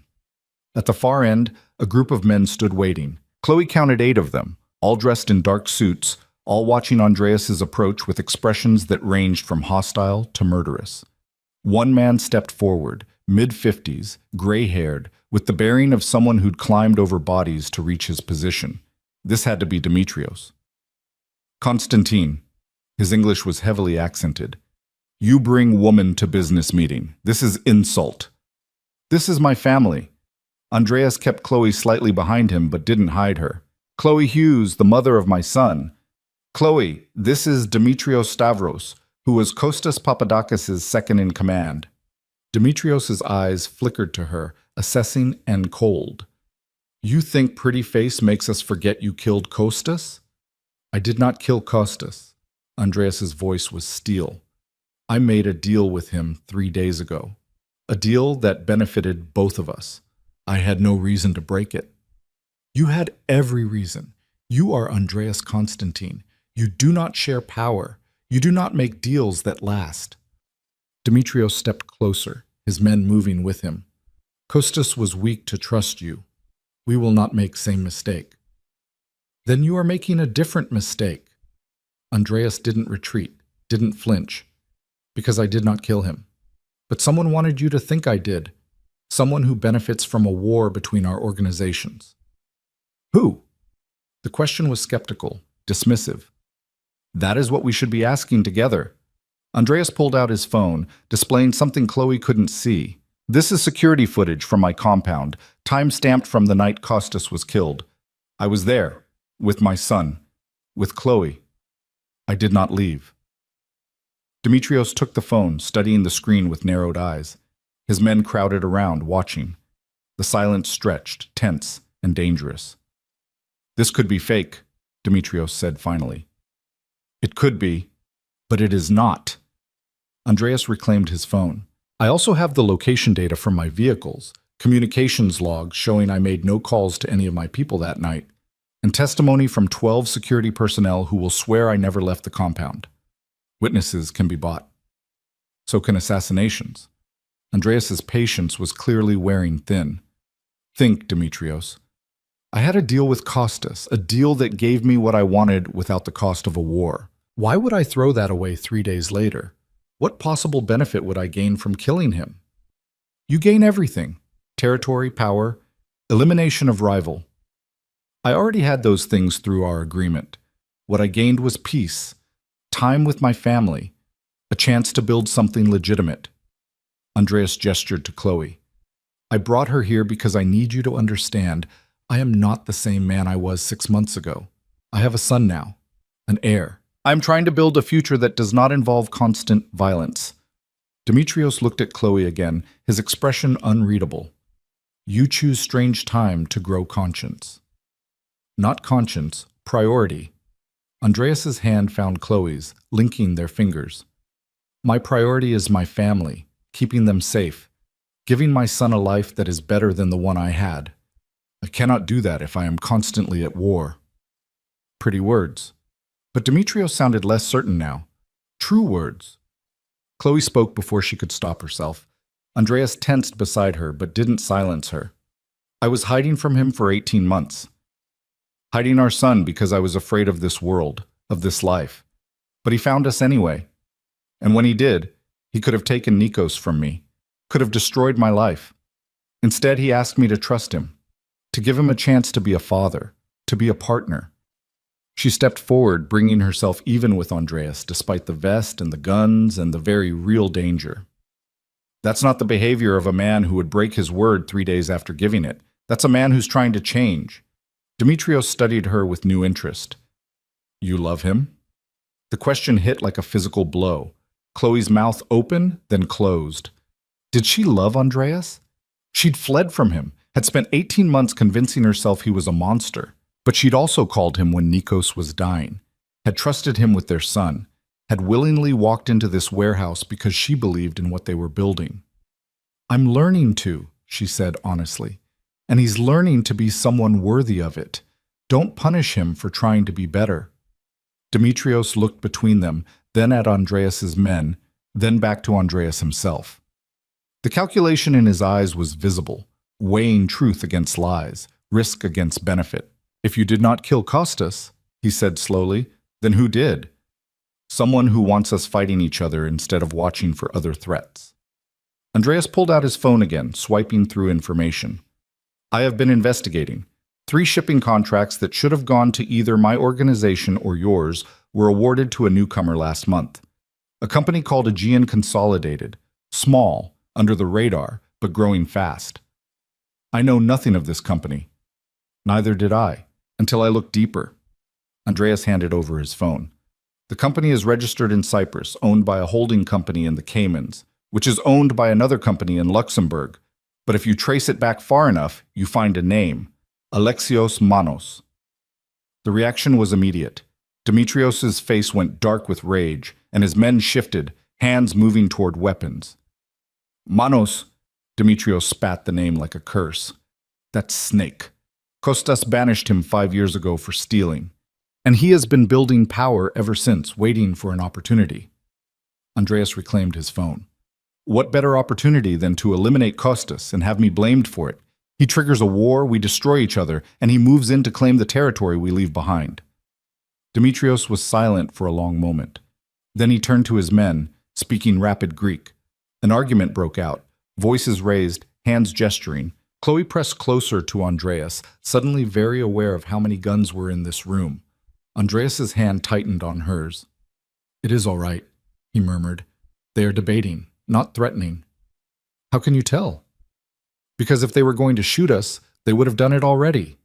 He said it so calmly that Chloe couldn't tell if he was serious or trying to keep her from panicking.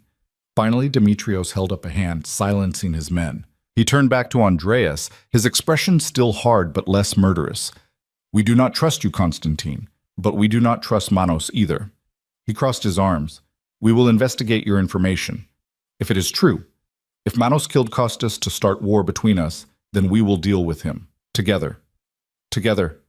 Andreas extended his hand. United front. No war between our organizations. Just focused elimination of a common enemy. Demetrios stared at the offered hand for a long moment. Then slowly, he reached out and grasped it. But if we find you are lying, if this is trick, then you kill me. Andreas said it simply. You have my word, Demetrios. I did not kill Kostas. I will help you prove who did, and when we find Manos, we will make sure he never threatens either of us again. Deal. Demetrios released his hand. But she stays away from this. The woman and your son. They do not involve in business. Agreed. Andreas pulled Chloe back toward his side. They are family. They remain protected and separate. Demetrios nodded once, then turned and walked away, his men following. Within moments, the warehouse was emptying, the threat dissolving as quickly as it had formed. Andreas waited until they were alone except for his own security before he moved. Then he pulled Chloe against him, his arms coming around her with desperate strength. That was the most terrifying and impressive thing I have ever witnessed, he said into her hair. Do not ever do it again. You're the one who brought me here. No, you insisted on coming, and then you spoke when I specifically told you not to, unless it was safe. It was safe enough. Chloe pulled back to look at him. Did it work? Did we convince them? You convinced them. Andreas cupped her face. That part about learning to love me. Was it true, or were you playing to the audience? Chloe's heart raced. This was the moment. The choice. She could deflect, could claim it was just strategy, could maintain the walls she'd built. Or she could be honest, could admit the truth that had been growing since the moment she'd called him for help. It was true, she whispered. I'm terrified of it, but it's true. Andreas's expression transformed. the harsh lines softening into something that looked almost like joy. I have loved you since the night we met in Athens. Since you looked at me like I was just a man, not a monster or a meal ticket or a threat, just a man who interested you.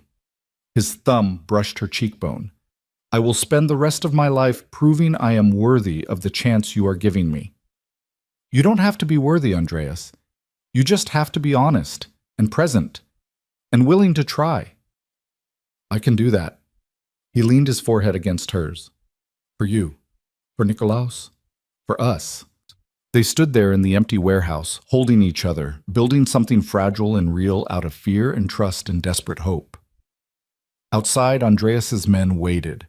At the compound, Nikos was sleeping peacefully, unaware of the danger his parents had just faced.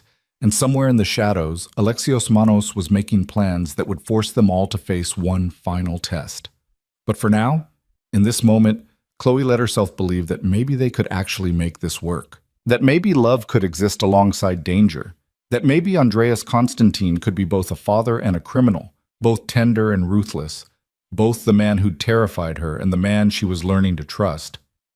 Take me home, she said quietly. I want to see our son. Home, Andreas echoed like he was testing the word, like it was something new and precious. Yes, let us go home. The drive back to the compound was quiet, both of them lost in thought, but Andreas never let go of her hand, his thumb tracing absent patterns on her skin. And when they finally arrived, when they climbed the stairs together to check on Nikos, they stood side by side looking down at their sleeping child with matching expressions of wonder and fierce protectiveness. We're going to make this work, Andreas said softly. Whatever it takes, however long it takes. We will build a family. We already are, Chloe replied. We just have to stop fighting it. And for the first time since she'd fled Athens, she believed it might actually be true. 3 months later, Chloe woke to find Andreas's side of the bed empty again. It had become a pattern she both resented and understood. He would hold her through the night, their bodies fitting together with an ease that felt inevitable, and then disappear before dawn to handle the endless demands of his empire. She'd stopped asking him to stay. He'd stopped apologizing for leaving. They'd fallen into a rhythm, she and Andreas and Nikos. A strange, fragile routine that looked almost like family from the outside. Breakfast together when Andreas was in town. Evenings where he'd read to Nikos in Greek while she cleaned up from dinner. Nights where the barriers between them dissolved in the darkness, only to rebuild themselves come morning. But something had shifted in the past week. Andreas had been distracted, tense in a way that had nothing to do with external threats. She'd caught him watching her with an expression she couldn't decipher, like he was working through a problem that had no clear solution. Chloe found him in the kitchen, making coffee with the single-minded focus he brought to everything. Nikos was still asleep upstairs, giving them a rare moment alone. You left early, she said, sliding onto a bar stool. I had calls with Athens, time difference. He poured her a cup without asking, exactly the way she liked it. 3 months, and he had memorized every small preference. Did I wake you? No, just noticed you were gone. She wrapped her hands around the warm ceramic. Everything okay?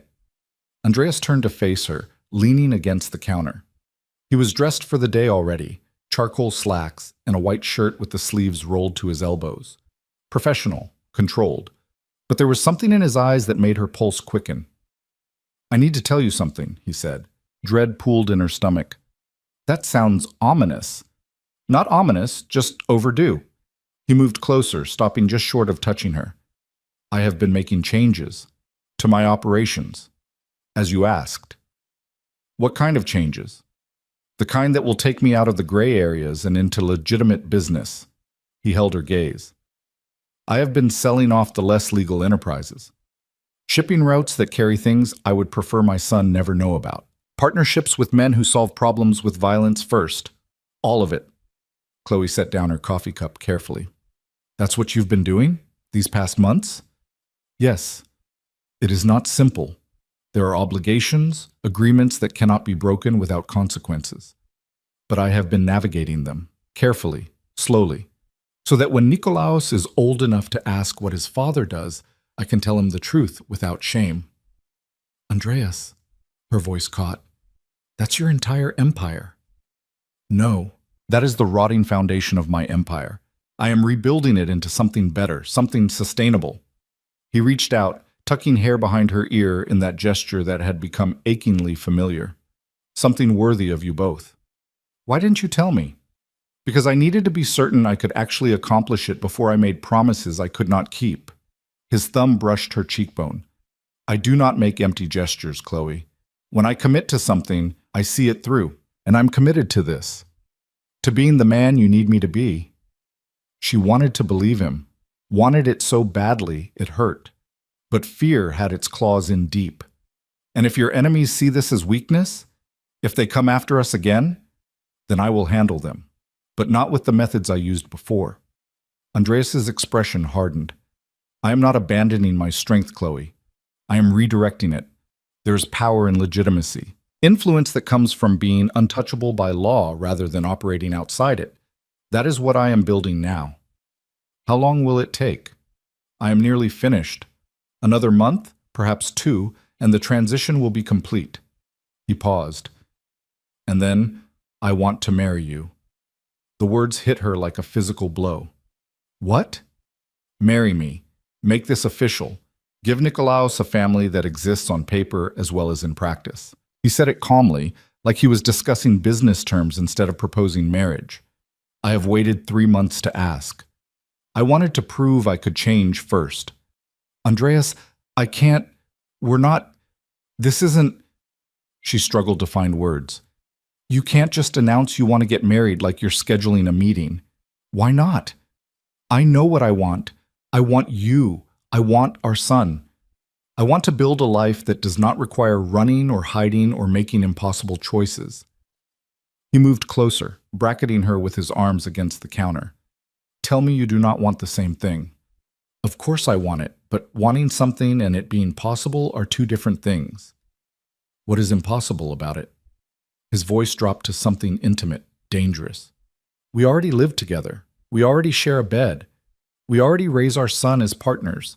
The only thing missing is the legal recognition and the promise that we will continue doing so. The promise terrifies me. The confession came out raw.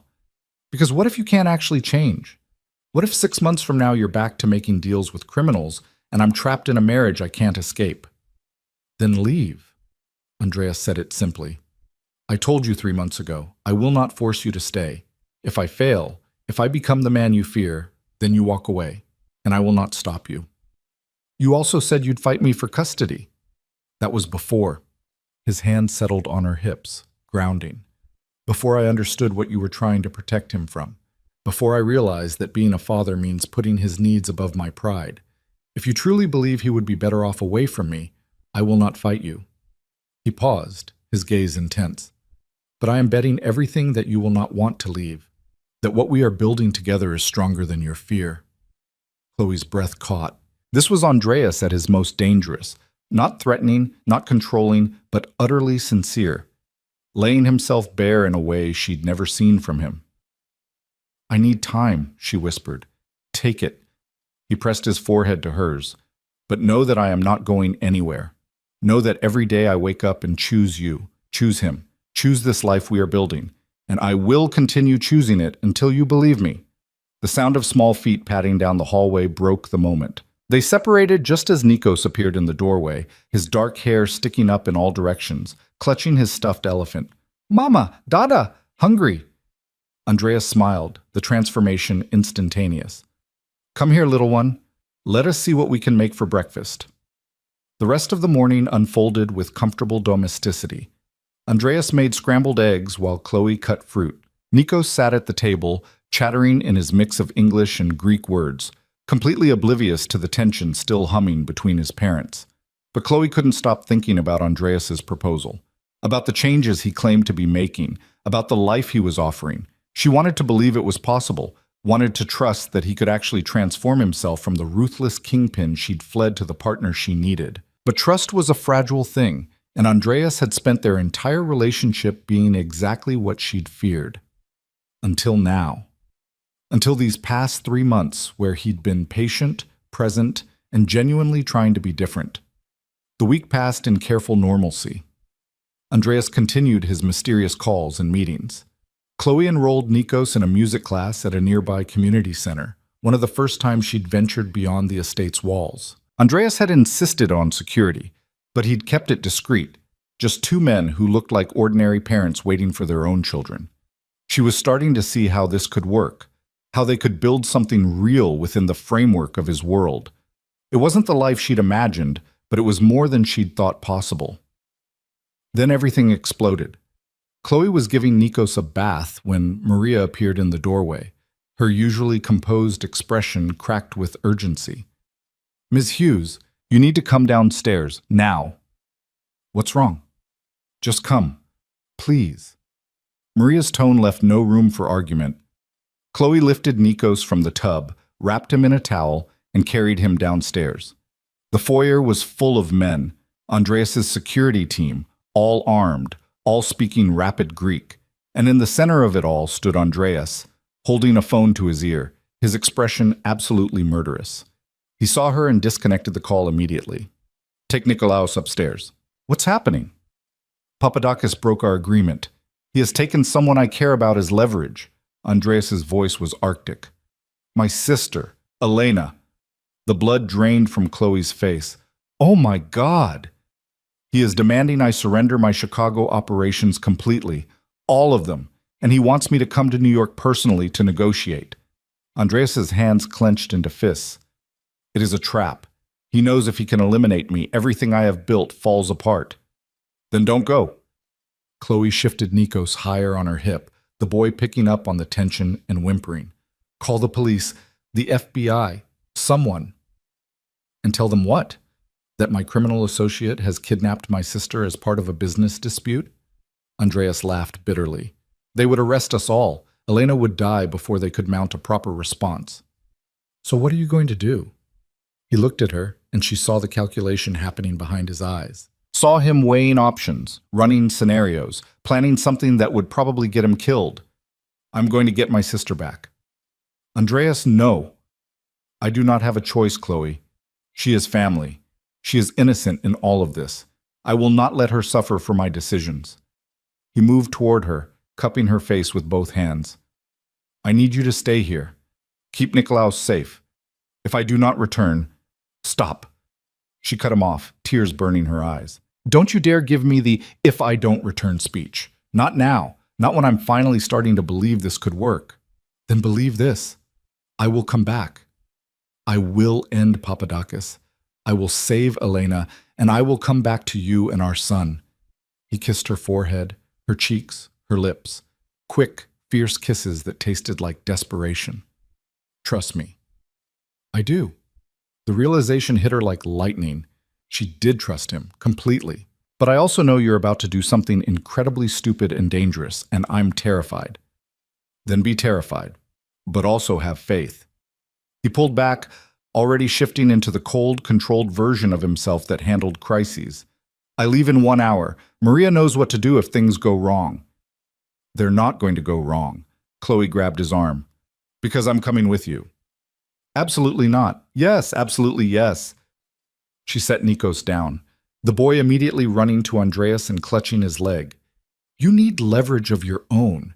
You need something that makes Papadakis hesitate, and I'm that something." "Chloe, I will not risk you.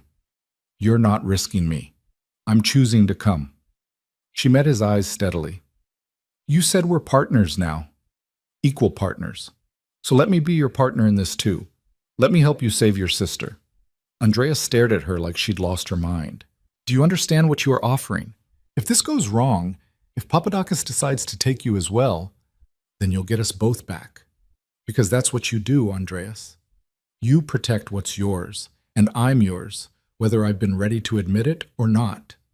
She moved closer, leaving Nikos playing at their feet. "I love you. I probably never stopped loving you, even when I was running. And I'm not going to let you walk into danger alone when I can help." The words hung in the air between them. Andreas looked like she'd struck him. "You love me," he repeated slowly. "Yes, you arrogant, impossible, infuriating man. I love you." Tears spilled over now. "And I'm going to marry you, and we're going to raise our son together, and we're going to figure out how to make this insane life work. But first, we're going to save Elena. Together. Andreas pulled her against him, kissing her with a desperation that stole her breath. When he finally pulled back, his eyes were suspiciously bright. You are the most terrifying woman I have ever met. Good. You need someone who terrifies you. She smiled through her tears. Now tell me the plan. He did. It was risky and complicated and required perfect timing. Papadakis expected Andreas to come alone, which meant bringing Chloe would be unexpected. The shock value alone might buy them crucial seconds. And if Chloe could get to Elena while Andreas handled Papadakis, they could extract her before things turned violent. Maria would stay with Nikos at the estate, protected by enough security to repel a small army. Chloe hated leaving her son, but she trusted Maria. And she trusted that Andreas wouldn't have suggested this plan if he thought there was any real chance they wouldn't come back. They left at sunset, driving through Chicago and then across state lines toward New York. Andreas spent the drive making calls in Greek, coordinating with people whose names she didn't recognize. She sat beside him, holding his free hand, lending silent support. When this is over, Andreas said quietly as they crossed into New York, we are done with this life. Completely. I will finish the transition to legitimate business, and we will move somewhere quieter. Somewhere Nikolaos can grow up without armed guards and security protocols. Where? Wherever you want. Greece, California, anywhere, as long as we are together. Chloe squeezed his hand. I want to give him siblings. I want a house with a yard and neighbors who wave hello. I want normal. Then we will have normal. I will buy you the most aggressively normal house in the most boring suburb I can find. He smiled, but it didn't reach his eyes. After tonight, after I end this. The meeting location was a warehouse in Brooklyn, industrial and isolated. Andreas parked 2 blocks away and they approached on foot. His men were already in position, invisible but present. Chloe could feel them watching, ready to intervene. Andreas stopped before they entered the building. Last chance to change your mind. Not a chance? Chloe checked the small earpiece he'd given her, the wire that would let his team track her location. Let's go get your sister. They walked in together. The warehouse was exactly what she'd expected. Concrete floors, high ceilings, shadows everywhere. Papadakis waited in the center, flanked by a dozen men. And tied to a chair, looking defiant despite obvious fear, was a woman who could only be Elena. She had Andreas's dark eyes, his sharp features, his absolute refusal to look defeated. Andreas Constantine. Papadakis smiled like a shark. You actually came, and you brought the nurse. How touching. Release my sister. Andreas's voice could have cut glass. And we can discuss terms. Oh, I think we're past discussion. Papadakis gestured, and one of his men pressed a gun to Elena's head. You're going to sign over every operation you have in Chicago. Every warehouse, every route, every contact, and then you're going to walk away and never come back. That's the deal. And if I refuse? Then I kill your sister, then I kill your pretty nurse, and then I come for your son. Papadakis said it casually. I've been very patient, Andreas, but my patience is exhausted. Andreas didn't move, didn't react, just stood there like a statue carved from ice. Then Chloe stepped forward. Wait. She held up her hands. I'm a nurse. Let me check her, make sure she's not injured, then we'll discuss whatever you want. Papadakis studied her. You think I'm stupid? You think I don't know Andreas has people here? I know you're smart enough to recognize that a dead hostage has no value. Chloe kept her voice steady. Let me check her. 30 seconds. Then you can get back to your threats. Something in her tone must have worked. Papadakis nodded, and Chloe moved toward Elena. She knelt beside the chair, checking pulse, pupils, making a show of professional assessment. And as she did, she whispered in Greek words Andreas had taught her during the drive. Be ready. When I move, you move. Elena's eyes widened fractionally, then she nodded almost imperceptibly. Chloe stood, turning back to Papadakis. She's dehydrated, but otherwise okay. You can... Andreas moved. It happened so fast that Chloe barely tracked it. 1 second, he was standing still. The next, he had disarmed the man closest to him and put a bullet through the shoulder of the man holding the gun to Elena's head. The man screamed and dropped, and chaos erupted. Chloe dove for Elena, cutting the ropes binding her with a knife she'd hidden in her jacket. Andreas's team flooded in from the shadows, 8 men in tactical gear, moving with military precision. Gunfire echoed through the warehouse. Go! Elena grabbed Chloe's arm, pulling her toward an exit Andreas had marked earlier. They ran, Elena limping but moving fast, heading for the side door where one of Andreas's men waited with a vehicle. Behind them, Chloe heard Papadakis shouting, heard Andreas's cold voice responding with words she couldn't make out. Then more gunfire, and her heart stopped. They burst out of the warehouse into cold night air. The SUV was there, engine running. Elena practically threw Chloe into the back seat before climbing in herself.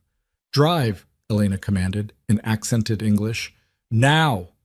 The vehicle peeled out just as Andreas emerged from the warehouse, sprinting toward them with 3 of his men. He dove into the front seat as the driver hit the gas, and they were moving, racing away from the warehouse as police sirens wailed in the distance. Is he dead? Chloe asked, not sure she wanted the answer. No. Andreas was checking his gun, his movements automatic. But he is severely injured and in federal custody now. I had arranged for the FBI to raid the warehouse 5 minutes after our arrival. They have him on kidnapping, weapons charges, and a dozen other violations. He glanced back at his sister. Elena, are you hurt? Nothing serious. Elena's voice was shaky but strong. You took your time, brother. I was being thorough. He twisted in his seat to look at Chloe. You were magnificent. I was terrified. She grabbed his hand, needing the contact. Don't ever make me do that again. Never. I swear it. He brought her knuckles to his lips. We are done with this world, Chloe.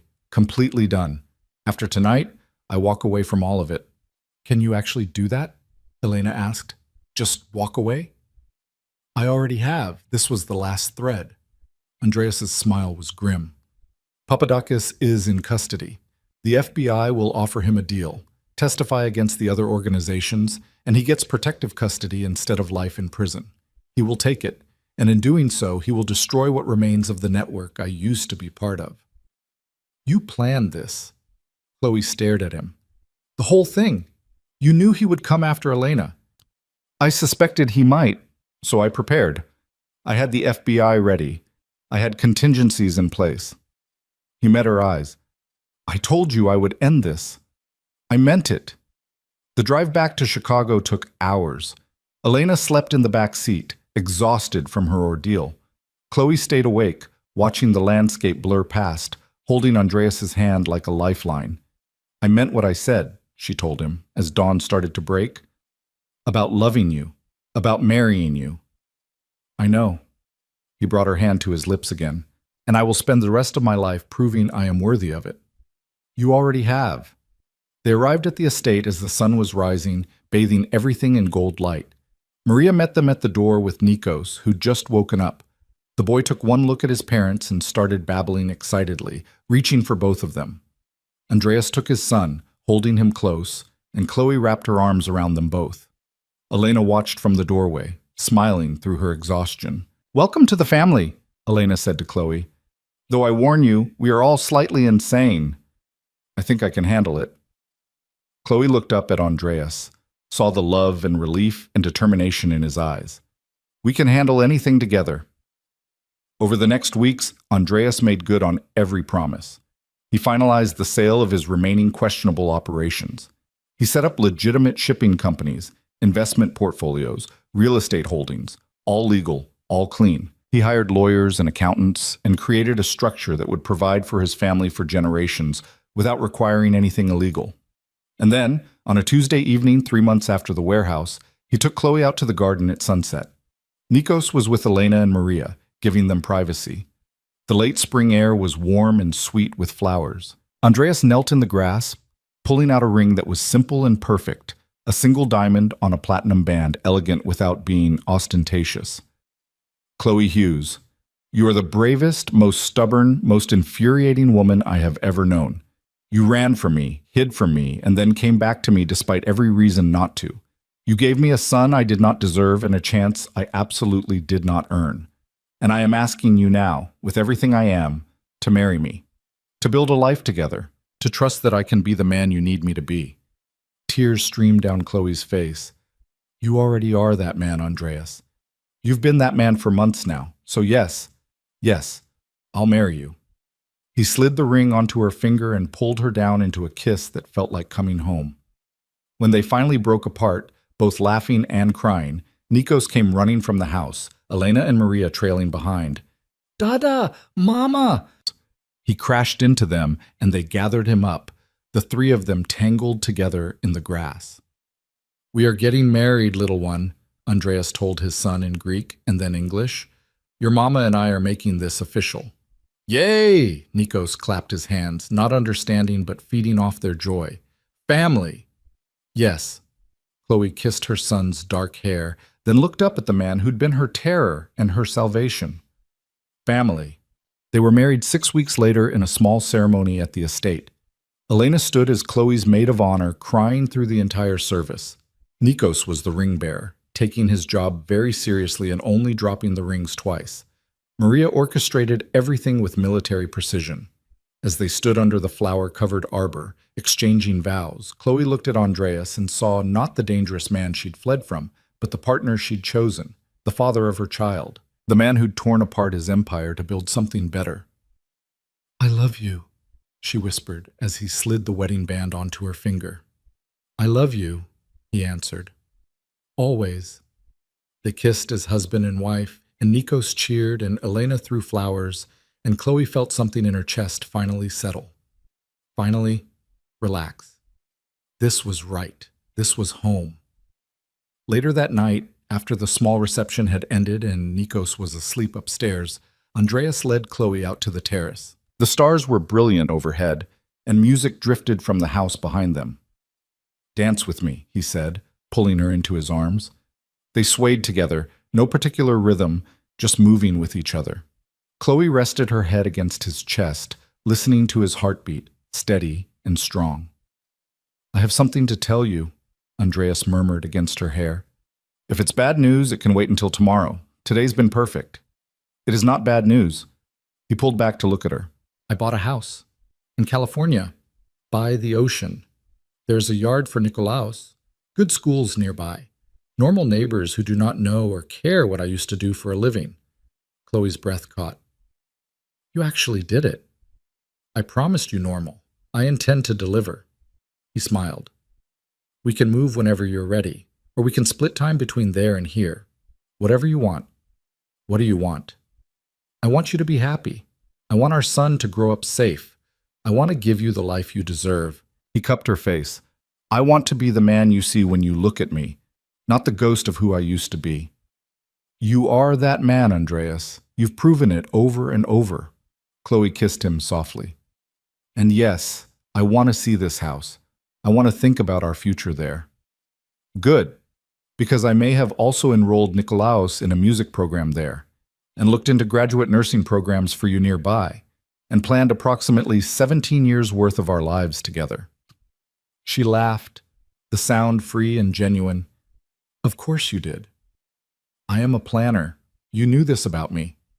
I did, and I love that about you. She pulled him closer. I love everything about you, even the controlling, overbearing parts. Especially those parts, he corrected with a smile. They are my best features. Your best feature is your capacity to change, to become better, to choose love over fear. Andreas grew serious. You taught me that. You and Nikolaos. You showed me that there is more to life than power and control, that true strength is vulnerability, that the greatest victory is not defeating your enemies, but building something worth protecting. We built that together, Chloe said softly, and we'll keep building it, every day, for the rest of our lives. For the rest of our lives, he echoed. They stood there under the stars, holding each other, two people who'd been broken apart and somehow found their way back together. Two people who'd learned that love wasn't about possession or control, but about partnership and trust and choosing each other every single day. Inside, Nikos stirred in his sleep, dreaming of whatever toddlers dreamed about. Safe, protected, loved by parents who would move mountains to give him the life he deserved. This was their family now, forged in fire, tested by danger, and ultimately strengthened by the choice to trust, to believe, to love without reservation. And as Andrea swept Chloe into a proper dance, twirling her under the stars while she laughed with pure joy, both of them knew this was just the beginning, the first page of a story they would write together, a story of transformation and redemption and love that conquered fear, a story with a happy ending they'd earned with every hard choice, every act of faith, every moment they chose each other over everything else. Their forever had finally begun,